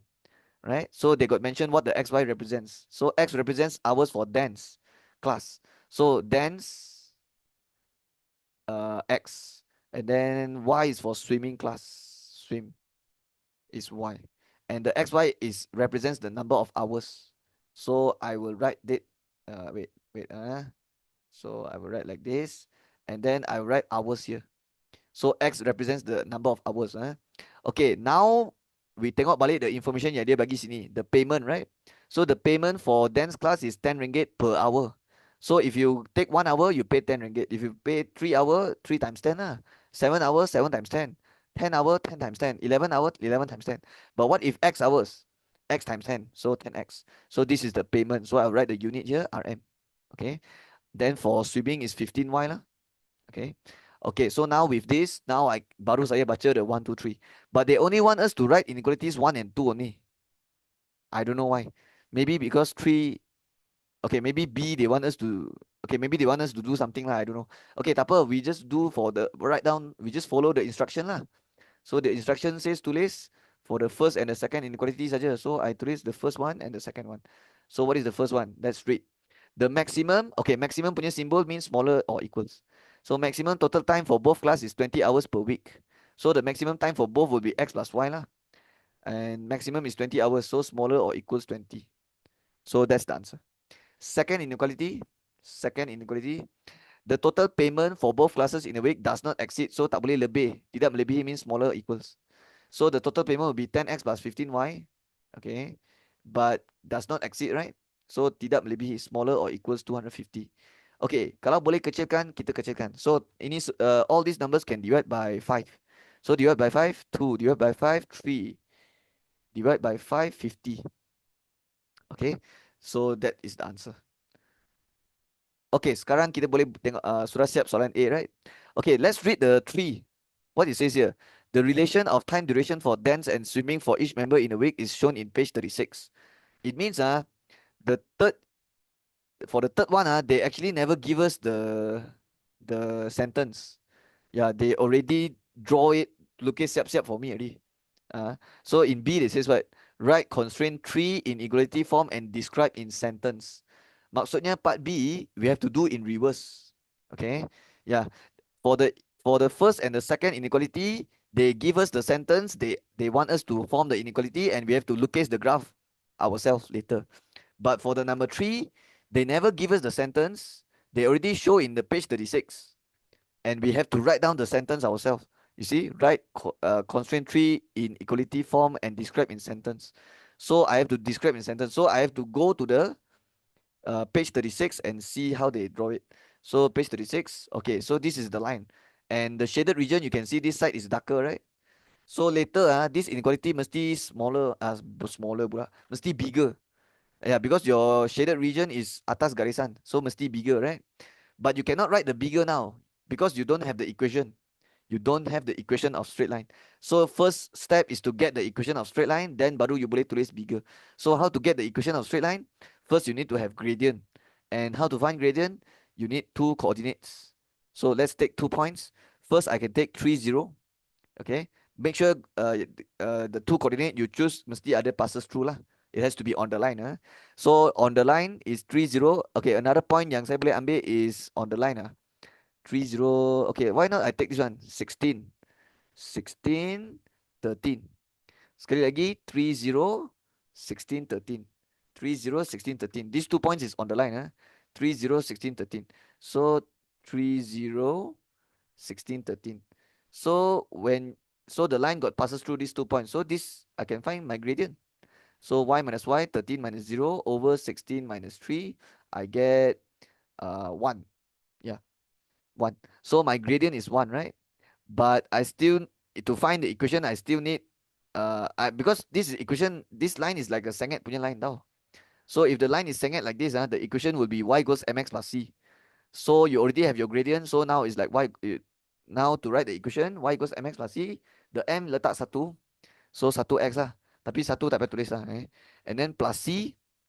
Okay, the c, you can actually, if you look at the garisan here, the C is like negative. Ya, dia duduk bawah sini, right? So we tak dapat baca lah. We tak dapat baca dia punya C berapa. So we have to use another method to find the C. So what method we will use? We will use the ganti punya cara. So for the C, I'll write C, and then I will choose a point yang passes through, and then ganti dalam XY. So I can choose 3, 0. Okay. Or you want to choose 16, 13 also can. You get same answer. Okay, so the Y have to start with 0. So 0 equals 3 plus c. So my c is negative 3. That means the equation is what? Y equals x minus 3. X plus c, x minus 3. Okay. So this is the equation. Okay, the equation. Okay, sekarang I have to do what? I have to convert to inequality, which means I have to write the bigger, smaller one. So this one, the shaded region duduk atas garisan. So definitely you have to write bigger. And also they use solid line. Solid line means bigger equals. Solid line means the garisan macam ni. Kalau garisan putus-putus macam ni, we call it the dash line. Okay. But this one, dia tak guna dash line, right? Dia guna solid line. So kena ada garisan bawah. So this is the inequality. But it's not enough because they want you to write the inequality in inequality form and describe in sentence. So you have to write the inequality and then you have to describe in sentence. So how do you change this to sentence? Okay, let's think about this. Y is the time for swimming, right? So the time for swimming is always uh always exceed. Yeah. So we can write the time for swimming class always exceed the time for dance class by 3 lah, right? Because x minus 3 mah. So it means siapa yang lebih lebih time dia y, right? Because y is always bigger or equals x minus 3. So I'll write here y. Okay, y represents the time for swimming. So I can write uh x hours, right? So hours for dance class, or you can say time taken, right? Time taken for dance class. So time taken for dance class which is y, uh is uh okay, always exceeds. Time taken for dance class exceeds exceeds swimming class. Okay, exceeds swimming class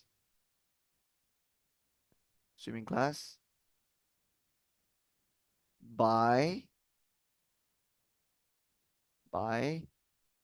Okay, what is this symbol? Uh, okay, guys, I think it's better if I write the inequality different lah. Because if I write it like this, it's very hard to convert to sentence. So I think what I will do here is I will convert this to okay, how will I convert? So I will terbalikkan jadi x minus 3 y like this. But if I terbalik switch like that, then this arrow have to terbalik also. So the arrow now is pointing to x minus 3. So when you terbalik also have to point x minus 3. And then I'll pindah the y here. So it becomes x minus y smaller or equals 3 like this. So it's like the y pindah sini jadi minus, negative 3 pindah sini jadi 3. And kenapa saya buat macam tu? Because it's much more easy to write in sentence kalau saya tulis macam ni. Right? So this is my answer. X minus y smaller or equals 3. X minus y smaller equals. Actually, this one sama je dengan ni. Ini dengan ni sama. Right? But since they want us to write in sentence, that's why I try to write it like this. Okay? So x minus y smaller equals 3. What's the meaning? Uh, X minus y. So it should be dense class yang kena exceed, right? Yeah, because x minus y, the difference cannot more than 3. So that it means the x kena melebihi y. So x kena lebih. So time taken for dense class exceed swimming class by, okay, this symbol is at most. Okay, at most, yeah, by at most 3. Okay. In bahasa Melayu is selebih-lebihnya, right? So the time taken for dense class kena lebih swimming class, but dia punya difference, dia punya beza kena selebih-lebihnya 3. Okay. Yeah. So it's like besar tolak kecil, dia punya beza tak boleh more than 3 lah. So time taken for dance class minus the swimming class, exceed swimming class by at most 3. So this is how you should write it. Okay, sudah siap. So this is my part B. Okay, sekarang part A, B sudah siap. Part C dia kata on page 36, construct and label the region R which satisfies all the constraint. Okay, when you do part C, you don't have to draw the third inequality because they already draw for us. We just have to draw the first two inequality. First step is to change this to equation first. So x plus y equals 20. It means you change to equal. Okay, because later you try to draw the line. So try to get the equation first. Same thing here, change to equal. 2x plus 3y equals 50. 2x plus 3y equals 50. We don't have to worry about the bigger smaller now. Yang bigger smaller tu nanti masa kita lorek baru tengok. When we try to shade the region baru kita tengok. So sekarang we focus on finding the points and draw the line. So usually when I find coordinate, I will always sub x0, y0. Okay, x0, y0. Okay, when x0, my y will be 20. When y0 cover this, your x will be 20. When x0 cover this, your y will be 50 over 3. And then when your y0 50 divide 2 is 25. Okay, but 50 divide 3 is a bit hard to plot, right? Yeah, 50 over 3 uh is like 16.66. So don't choose this point. Let's choose another point. Okay, let's choose another point because 50 over 3 is very difficult to plot, right? So what point I can choose? So don't choose this point. Okay, since my x-axis is okay, the skala macam mana? So it's like 246, 246 macam tu, right? Yeah, 246, 246. Sini 2 sampai 16, sini 2 sampai 22. So what I can do, I can try to sub. Okay, yang ni x sudah letak 25. 25 0 also is not possible, right? Yeah, so I guess this point also I have to cari balik. Because 25 0 how to plot? Like dia tak ada sampai 25 pun, right? So I think I have to choose other points lah. So why not I try to choose when x equals 2? Yeah, because when x equals to 2, 2 times 2 is 4. So 4 plus 3y equals 50. So my y will be 50 minus 4, which is 46, and then divide 3. Okay, but 46 cannot divide 3. So it's not good. Yeah, it's not very good. So don't use 2. Why not use 4? Let's try with 4. So when the x is 4, what is the y? So 2 times x, which gives you 8 plus 3y. 8 plus 3y equals 50. So your 3y equals 50 minus 8, which is 42. 42 can divide 3, right? So yeah. So you get 14. Alright. Yeah, so this point is good, right? So you just keep on trying. Yeah, just keep on trying until you get a point that you are satisfied, right? Until you get a point that you rasa boleh senang plot. Okay, the other point also you have to find, because 25-0 dia tak, the graph paper is not big enough. Okay, so what you can do, you can maybe find 16, maybe just try, see what happens. Okay, because the x16 memang cukup kan.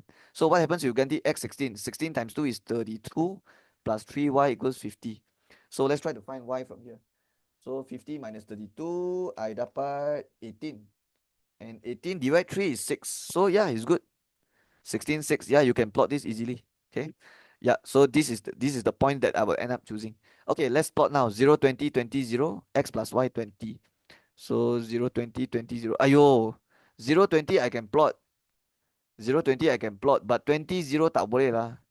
Because this one dia punya limit pun sampai 18 saja. So ada masalah sini, kena tukar point. Have to find another point. Because I can't plot. So what point you can use? Use x16 lah. Because the limit x is 16 lah. Dia punya limit dekat 16. So ganti x 16. So how to find y? 20 minus 16 is 4. So yeah, 16, 4 is a good point. 16, 4 dekat mana? Dekat sini. 16, 4. Okay, now I have to join the line. Okay, when you join, you have to double check whether it's a solid line or dash line. Yeah, okay. Because I pernah buat some trial paper, they ask dash line. Okay. Yeah, but this one is solid line lah. Yeah, it's solid line. Okay. So remember to write the equation. X plus y equals 20. Okay. Okay, let me explain why, how you know it's solid line or dash line. So if the symbol, if the inequality symbol ada line bawah macam tu, it means solid line. Kalau tak ada, then you have to use the dash line. Dash line is the garisan putus-putus punya. Tapi sometimes dia tanya macam tu juga, so you have to be careful, okay? But most of the time it's solid line lah, most of the time, okay? But it's important to double check also. Okay, next one is 4, 14, 16, 6. 4, 14, 16, 6. Mana tu? 4, 14 is here. 16, 6 is here. Okay, so when I join, it will be solid line also. Okay, yeah, it will be solid line also. So something like this, right? Okay, so let's write the equation. What's the equation? I forgot. Uh, X minus y equals 3. Okay, so x minus y equals 3, done. And then, eh, bukan lah, bukan. 2x plus 3y equals 50. 2x plus 3y equals 50. Bukan, silap. So this one is, so from this line to this one is 2x plus 3y equals 50. And then this other line is x plus y equals 20. Okay, I think it's better I write here. Yeah. So yeah. Okay. So the equation I sudah tulis ini. Okay, for the third one, they already draw for us, right? But I think it's important to write the equation also. So for the third one, they already draw for us, but the equation I find it myself just now, x minus y equals 3, right? So yeah, let's write that also. X minus y equals 3. Let's write here lah. X minus y equals 3. Okay, now for the last step is to shade the region. So when you shade the region, you have to look at the bigger or smaller punya symbol lah. So you have to scroll to your part A, and you have to make sure the y is positive. Kalau y positive, baru boleh terus tengok. If your y is negative, you have to pindah jadi positive and then tengok from the other side. It means you have to terbalikkan you punya symbol lah. Okay, but if your y positive, boleh terus tengok. So this one is smaller. So it means I have to ambil bawah garisan ni. Okay, yeah. The shaded region is below this line. X plus y 20, ambil bawah. So which one is x plus y 20? This one, right? So kena ambil bawah. So kena ambil bawah means here, here, right? Here cannot. Here cannot. Because I already said bawah garisan ni. So ini possible spot lah. Okay, next one is next one, where is it? Here. 2x plus 3y smaller or equals 50. So your y sudah positive. So boleh terus tengok this one is smaller. So ambil bawah garisan also lah. So bawah garisan 2x plus 3y equals 50, ambil bawah garisan. So which line? 2x plus 3y is this line, right? So kalau ambil bawah garisan means confirm this one cannot already lah. This one have to erase already. Ini confirm salah. So you only left with yang ini ataupun yang ini lah. So which one is it? You check the third inequality lah. Okay, but you already know already is this one. Because the third inequality, they already load it for me already. Okay, but I will just explain one more, like I'll just explain one more time lah. Okay, this is the third inequality, yang dia sudah lukis untuk kita one. But this one you have to be careful because the y is negative, right? So what you should do is you have to pindah to the other side, and then jadi positive, and then tengok dari sini. So when you tengok dari sini, dia bukan smaller dah, dia jadi bigger dah. Because you tengok from the other side, right? Ataupun you boleh refer baris ni. Because ini datang dari mana? Ini datang dari sini mah, right? And why you can refer this is because the y sudah positive and you can see it's bigger, right? That is why dia lorek atas garisan, right? That's why dia lorek atas garisan. You can see this part is more darker, right? Yeah, because bigger lah. That's why lorek atas. So now I already know the overlap region. Where's the overlap region? Not here, definitely. Not here, right? This is the overlap region. So this is the region R. Okay.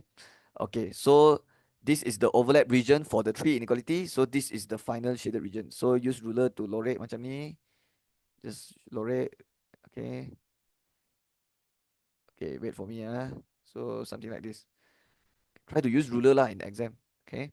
Oh, and by the way, when you lorek, please don't lorek until like outside the like sampai sini. Don't do that. Because the xy represents number, like how many hours. So the xy cannot have negative one. So there won't be any shaded region, like there won't be any like shaded region here. Okay, semua mesti x bigger 0, y bigger 0. Okay. Okay, so sudah siap. Ini part yang graph punya part lah, sudah siap. So on page 36, construct and label region R. Okay, done. Part C. Okay, now for the last part, part D. So let's read. Use the graph constructed in 13C to answer the following question. Okay. It is given that the average calories burned while dancing and swimming are 350 and 450 calories per hour respectively. By drawing the objective function, find maximum total of calories burned in a week. So this part D question, they is the slide punya question. Yeah, you have to draw, you have to find out the total calories, and then you have to find the LCM. After you find the LCM, you have to draw the line, and then you have to slide the line until the maximum point. Okay. Okay, but let's write down okay, what do I find? Maximum total calories, right? Okay, you write the total calorie formula first. So the total calories formula will be 350 is the calories burned dancing per hour. So dancing is x, right? Yeah, x hours. So the total calorie will be 350x plus 450y. And then now you have to write down this again, 350x plus 450y, and you have to choose the LCM. LCM means you choose the lowest common multiple of 350 and 450. Ataupun dalam bahasa Melayu, gandaan sepunya terkecil. So what is the gandaan sepunya terkecil? Okay, let me use my calculator. 450 times 2 is 900. 900 divide 350 tak jadi. So tak boleh. What about 450 times 3? 1350. Okay, try to bahagi 350. Tak boleh juga, dapat decimal. What about 450 times 4? 1800 divide 350. Dapat decimal juga, tak boleh. What about 450 times 5? 2250 divide 350. Dapat decimal also. Try 450 times 6. 2700 divide 350. Cannot also. 450 times 7 maybe. And then divide 350. Boleh. Boleh. So I think the LCM is 3150. Okay. 3150. I use my calculator to help me. Okay. Okay. So try to choose the number yang boleh bahagi dua nilai sini. Right? Try to choose a number that can divide 350 and 450 both at the same time. Okay, why? Because if you choose a value that can divide by both these numbers, then it will be very easy for you to find the point later. Okay. Okay, now we can find the points. Ganti x kosong, y kosong, and then later we have to draw the line. Okay, when you sub x0, your y will be 3150 divide 450, and you will get 7. Right? And then what happens when you sub y0? It will be 3150 divide 350. Okay, and you will get 9. So as you can see, the point all come out very nicely one because I choose the LCM. I choose the lowest common multiple. Saya pilih nombor yang boleh bahagi 350, 450. That's why the answer comes out nicely. Okay, 0790 is a bit hard to plot, right? Okay, not really. It's easy to plot. 07 is here, right? And then 90 is here. So it's easy to plot. Okay, if it's difficult to plot, then you tambah 1 kosong. If it's like too difficult to plot, you tambah 1 here. Then it becomes 0, 70, 90, 0. Okay, but for this question tak payah. Sebab dia dah boleh plot dah, you plot sajalah. Okay, so I will draw using the red color line. But in exam, you have to use the dotted line actually. Actually, you have to use the dotted line. Okay, this one you have to draw a dotted line. Okay, so this is the line. Okay lah, I draw the dotted line lah. So dotted line, dotted line, dotted line. Okay, but make sure you use ruler. Okay, let's write down the equation of this line. 350x, 450y, 314150. 350x plus 450y equals 3150. Okay. Okay, let me double check. Something's okay, correct. Okay, so now the soalan asks for maximum or minimum. Find the maximum total calories burned in a week. So you want to find maximum total calories. Of course, you will use this formula, 350x plus 450y. But the x and y, you have to sub with the maximum point. Okay, yeah, because they ask for maximum, right? So let's go to the graph. How to know which one is the maximum point? You have to slide this garisan until the last bucu. The last bucu ataupun the last corner. So look at this shaded region. This shaded region got how many corner? 1, 2, 3, 4, 5. Okay, 5 corner, or you can say 5 vertices. Dia ada 5 bucu. And jawapan mesti berada di bucu tau. Yeah, the answer will always be at the corner. But which corner? Maximum. So you slide until the last bucu. So what I will do now, I will take slide this red color line, and I will start sliding. But you will use ruler to guide you. You will use ruler to guide you. So what you will do is you will place one ruler here and place another ruler down here, and then you will start to slide this ruler. Okay, and why you have to do like that is because you want the line to be parallel. You want the line to be parallel all the way. All right, but I can't show you lah because I'm using laptop. Okay, so you can just imagine it yourself. So imagine I'm sliding this line, right, and there's another ruler here to so that it's like parallel all the way. And when I slide until I meet the last corner. Okay, when I reach here, I realize that this red color line already touched this corner, but it's not the maximum. It's not the maximum because there is still some shaded region here, right? So you have to keep going until here. So this is the maximum. This is the maximum point, right? So what you do now is you draw another parallel lines here. Okay, you draw another parallel line here, another dotted line here. Okay, and then this red color line can erase already. So let me remove this line. Okay, so this dotted line and this dotted line, they will be parallel to each other. Yeah, they are parallel.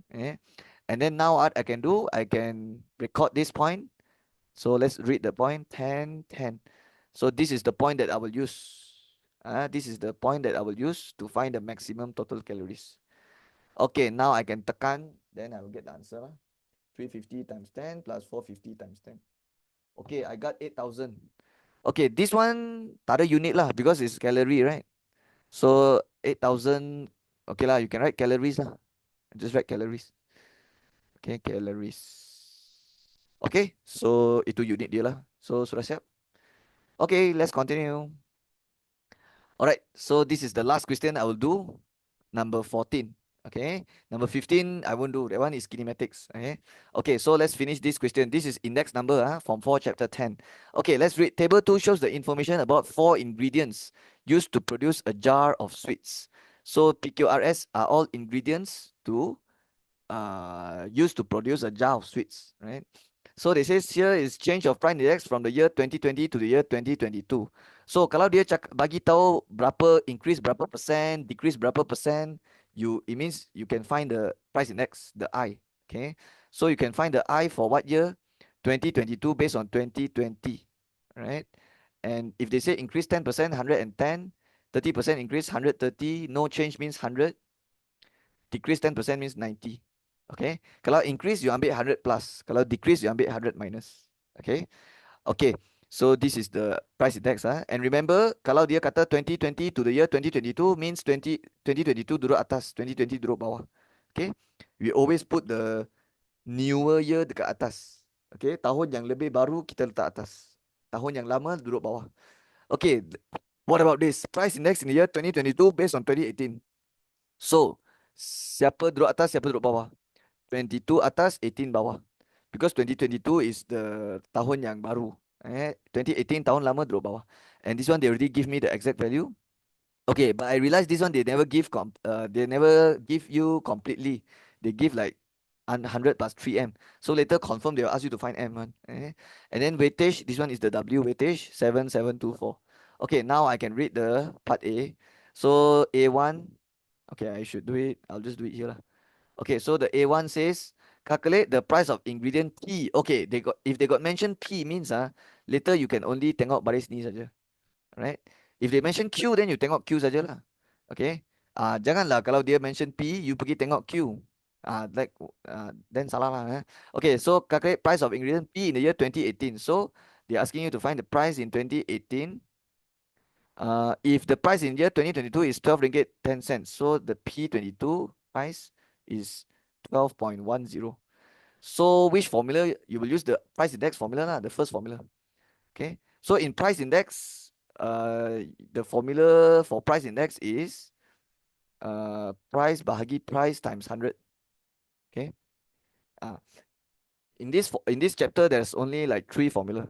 Okay, the first formula is the I formula, and then the second formula is the I line, the composite index formula, and then the third formula is like when it involves 3 years, you will do the smiley face, right? Okay, but this one you can use the first formula to find it. So the price here, there's only 2 years to choose from, but of course the 22 have to duduk atas, and then the 18 tahun lebih lama duduk bawah. So the I will automatic follow 22 over 18. Okay, now I can masuk the price 2022 is 12.10. For price 18, suruh cari, so tak ada. And then times 100. Okay, for the I22 18, make sure you put 1 to 1. Okay, because they already mentioned this is about ingredient P. So you can only take from ingredient P, and the year have to match 2218. So you don't go and take the 110. Salah. This one, the year tak sama. This one is 2220. Saya mau 2218. So 1 to 1. Okay, now I can pindah the 100. 1 to 1 divide 100 is 1.21. And then here is 12.10 divide P18. So to find P18, you can pindah P18 ke atas. And when you pindah atas, yang ni bahagi jadi darab. And then the 1.21 pun boleh turun bawah. It means they just switch place lah. Just tukar tempat. So the 1.21 duduk bawah. It means bahagi jadi darab, darab jadi bahagi. So now I tekan, then I will get the answer in RM. So let me press 12.1 divide 1.21. Okay, my calculator give me 10. Okay, so the answer is RM10. And make sure you write RM lah, sebab ini price. Okay, let's do question number 2. The price of ingredient S in the year 2022, if price in year 2020 is 15 ringgit. So price 22 equals to question mark. And then price 2020 is 15. Okay, they also got mentioned about S. So later I can only focus dekat S sahaja, right? And same thing, when you find price, confirm you use the first formula. So I equals to price bahagi price times 100. So there's only 2 years to choose, 22 and 20. Obviously 22 atas, 20 bawah. So the I equal 22 or 20 also, right? But since they got mentioned about S, that's why you have to tengok S sahaja lah. But it has to be 22 over 20 punya, which is 90. So it becomes 90 equals, okay, the price 22 is question mark. So yang ni nak cari lah. And then price 20 is 15 times 100. So now you can find the price 22. Okay, this one is very easy to pindah. You just tekan 90 divide 100 times 15. Yeah. Yeah, because the one you want to find duduk atas. So when you want to find benda yang you mau cari duduk atas is like just pindah saja. 90 bahagi 100 times 15. Okay, I get 27 over 2, which is 13.5. So RM 13 ringgit 50 cents. Okay, so this is the answer. Okay, sudah siap. Let's do B. Okay, so I think I will use this space to do B. Okay. Okay, this one let me write nicely. RM 13 ringgit 50 cents. Okay, B. It is given that the percentage increase of price of ingredient Q. So dia ada cakap pasal Q from the year 2020 to the year 2020 is equal to the percentage increase of its price from the year 2018 to the year 2020. Find value of M. So if they mention Q means I can only focus kat Q sahaja. So I can only tengok sini 130 and then yang ini saja yang saya boleh tengok. Okay, Q. Because the soalan got mentioned Q, right? So what it says here, percentage increase from the year 2020 to the year 2022. Okay, so the I for 22 over 20 is same with what? Is equal to the percentage increase of its price from the year 2018 to 2020. So the I for 2020 over 18. This is the meaning lah. If the percentage increase for this year and this year is same, means the price index is same lah, right? And then find value of M. Okay, 22 over 20 is 130, right? Okay, so write 130 lah. Okay, and then what about the I for 20 over 18? Actually, I don't have. Yeah, I don't have. This is 22 over 18. So it's not same with here, right? So what you have to do now is you have to do the smiley face. Because if you look at the question, you can see that there is 3 years. Okay. So the actually got involved 3 years. You see 2020, 2022, 2018. So what you should do is you should do the smiley face actually. Yeah. Okay. So what I will do is for now, I'll just erase this first and I'll do the smiley face. Right. And I will start with the tahun yang paling lama lah. So tahun paling lama is 2018.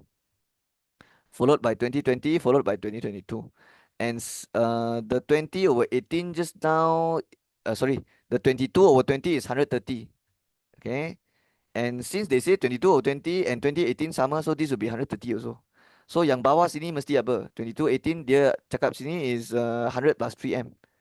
So you write like this, 100 plus 3M. Okay. So now how to find M? Okay. The smiley face formula is atas darab atas bahagi 100 sama dengan bawah. So 130 times 130 bahagi 100 equals to 100 plus 3M. Okay. So now you can solve for M. So first I will tekan all this first. 130 times 130 divide 100. Okay, I got 169. Okay. Equals to 100 plus 3M. And now how to find M? 169 minus 100, I get 69 divide 3, 23. So my M is 23. Okay. Just pindah sajalah. 100 pindah jadi minus and then 3 pindah jadi bahagi. So that's the answer. Okay, sudah siap. Okay, let's do C1. So calculate the composite index for the cost to produce a jar of sweets in the year 2022 based on year 2020. So definitely I will use the composite index formula. And the formula is take the sum of IW divide with sum of W. Ataupun ambil I darab W jumlahkan, lepas tu bahagi dengan W jumlahkan. So now I will draw a line. Okay, I will draw a line.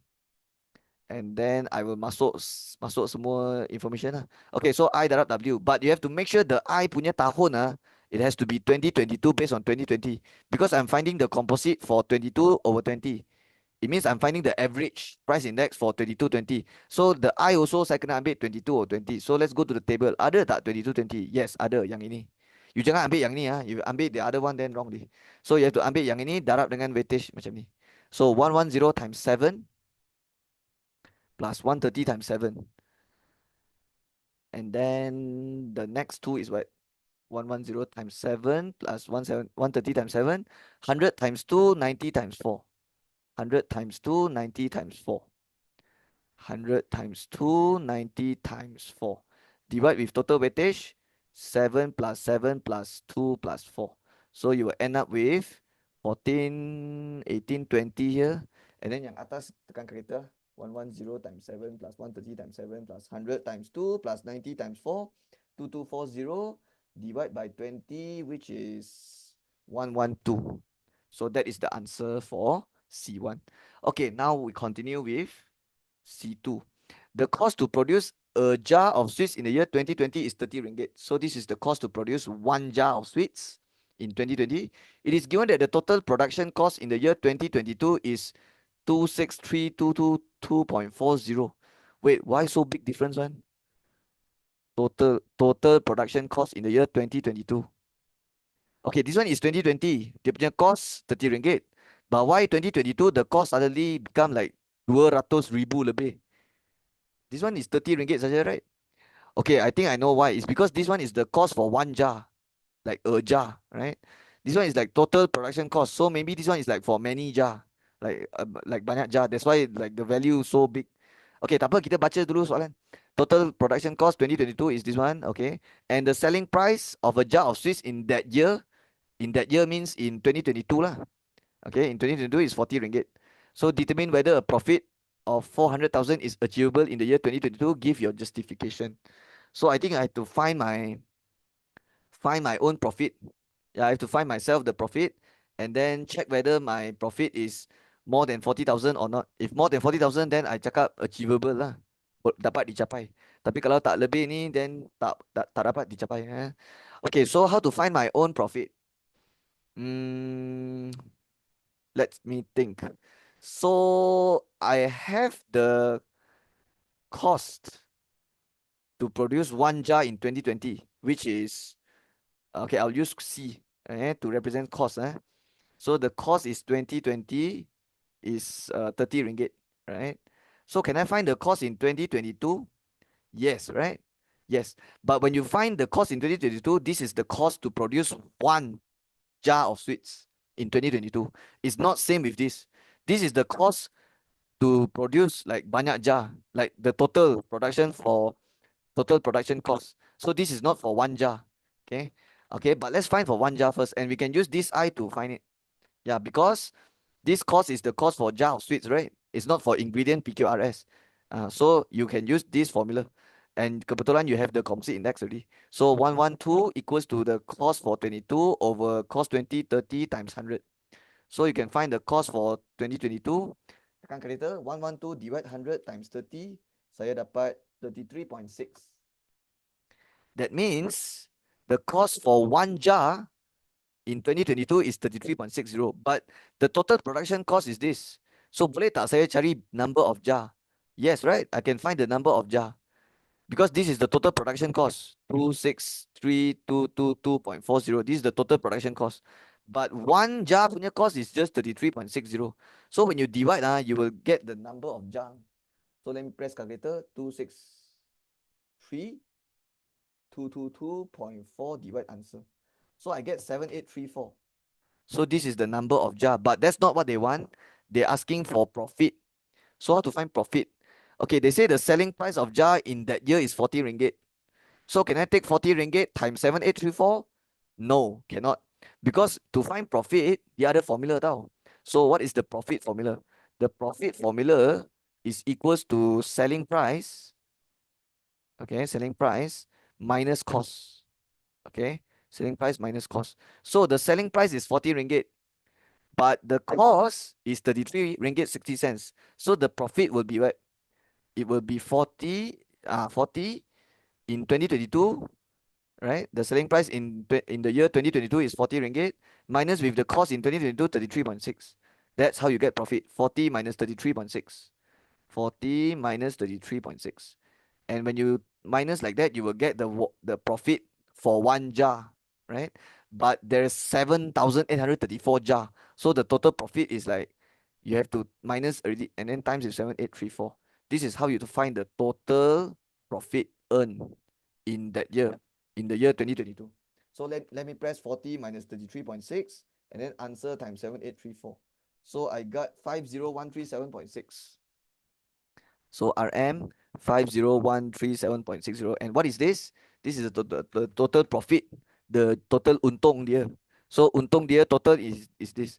So they are asking you to determine whether a profit of 40,000 is achievable in the year 2022. Give your justification. So is it achievable to achieve profit 40,000? The answer is yes lah. Sudah melebihi already, right? So I'll just write achievable. Okay, achievable, right? And I'll put in bracket 50,137.60 is bigger than the target 40,000. Dia target nak untung 40,000 but dia sekarang untung lebih already. So achievable. Okay, dia dapat dapat dicapai. Okay, dapat dicapai. So yeah, this is how I would write my answer. Determine whether it's achievable. So achievable because of this. Okay, I think I'm done with this paper. So 15 I won't do. 15 is the kinematics. So that's all. So I'll see you next video. Okay, if you find this video useful, please subscribe to my channel and I'll see you next video. Okay, bye bye.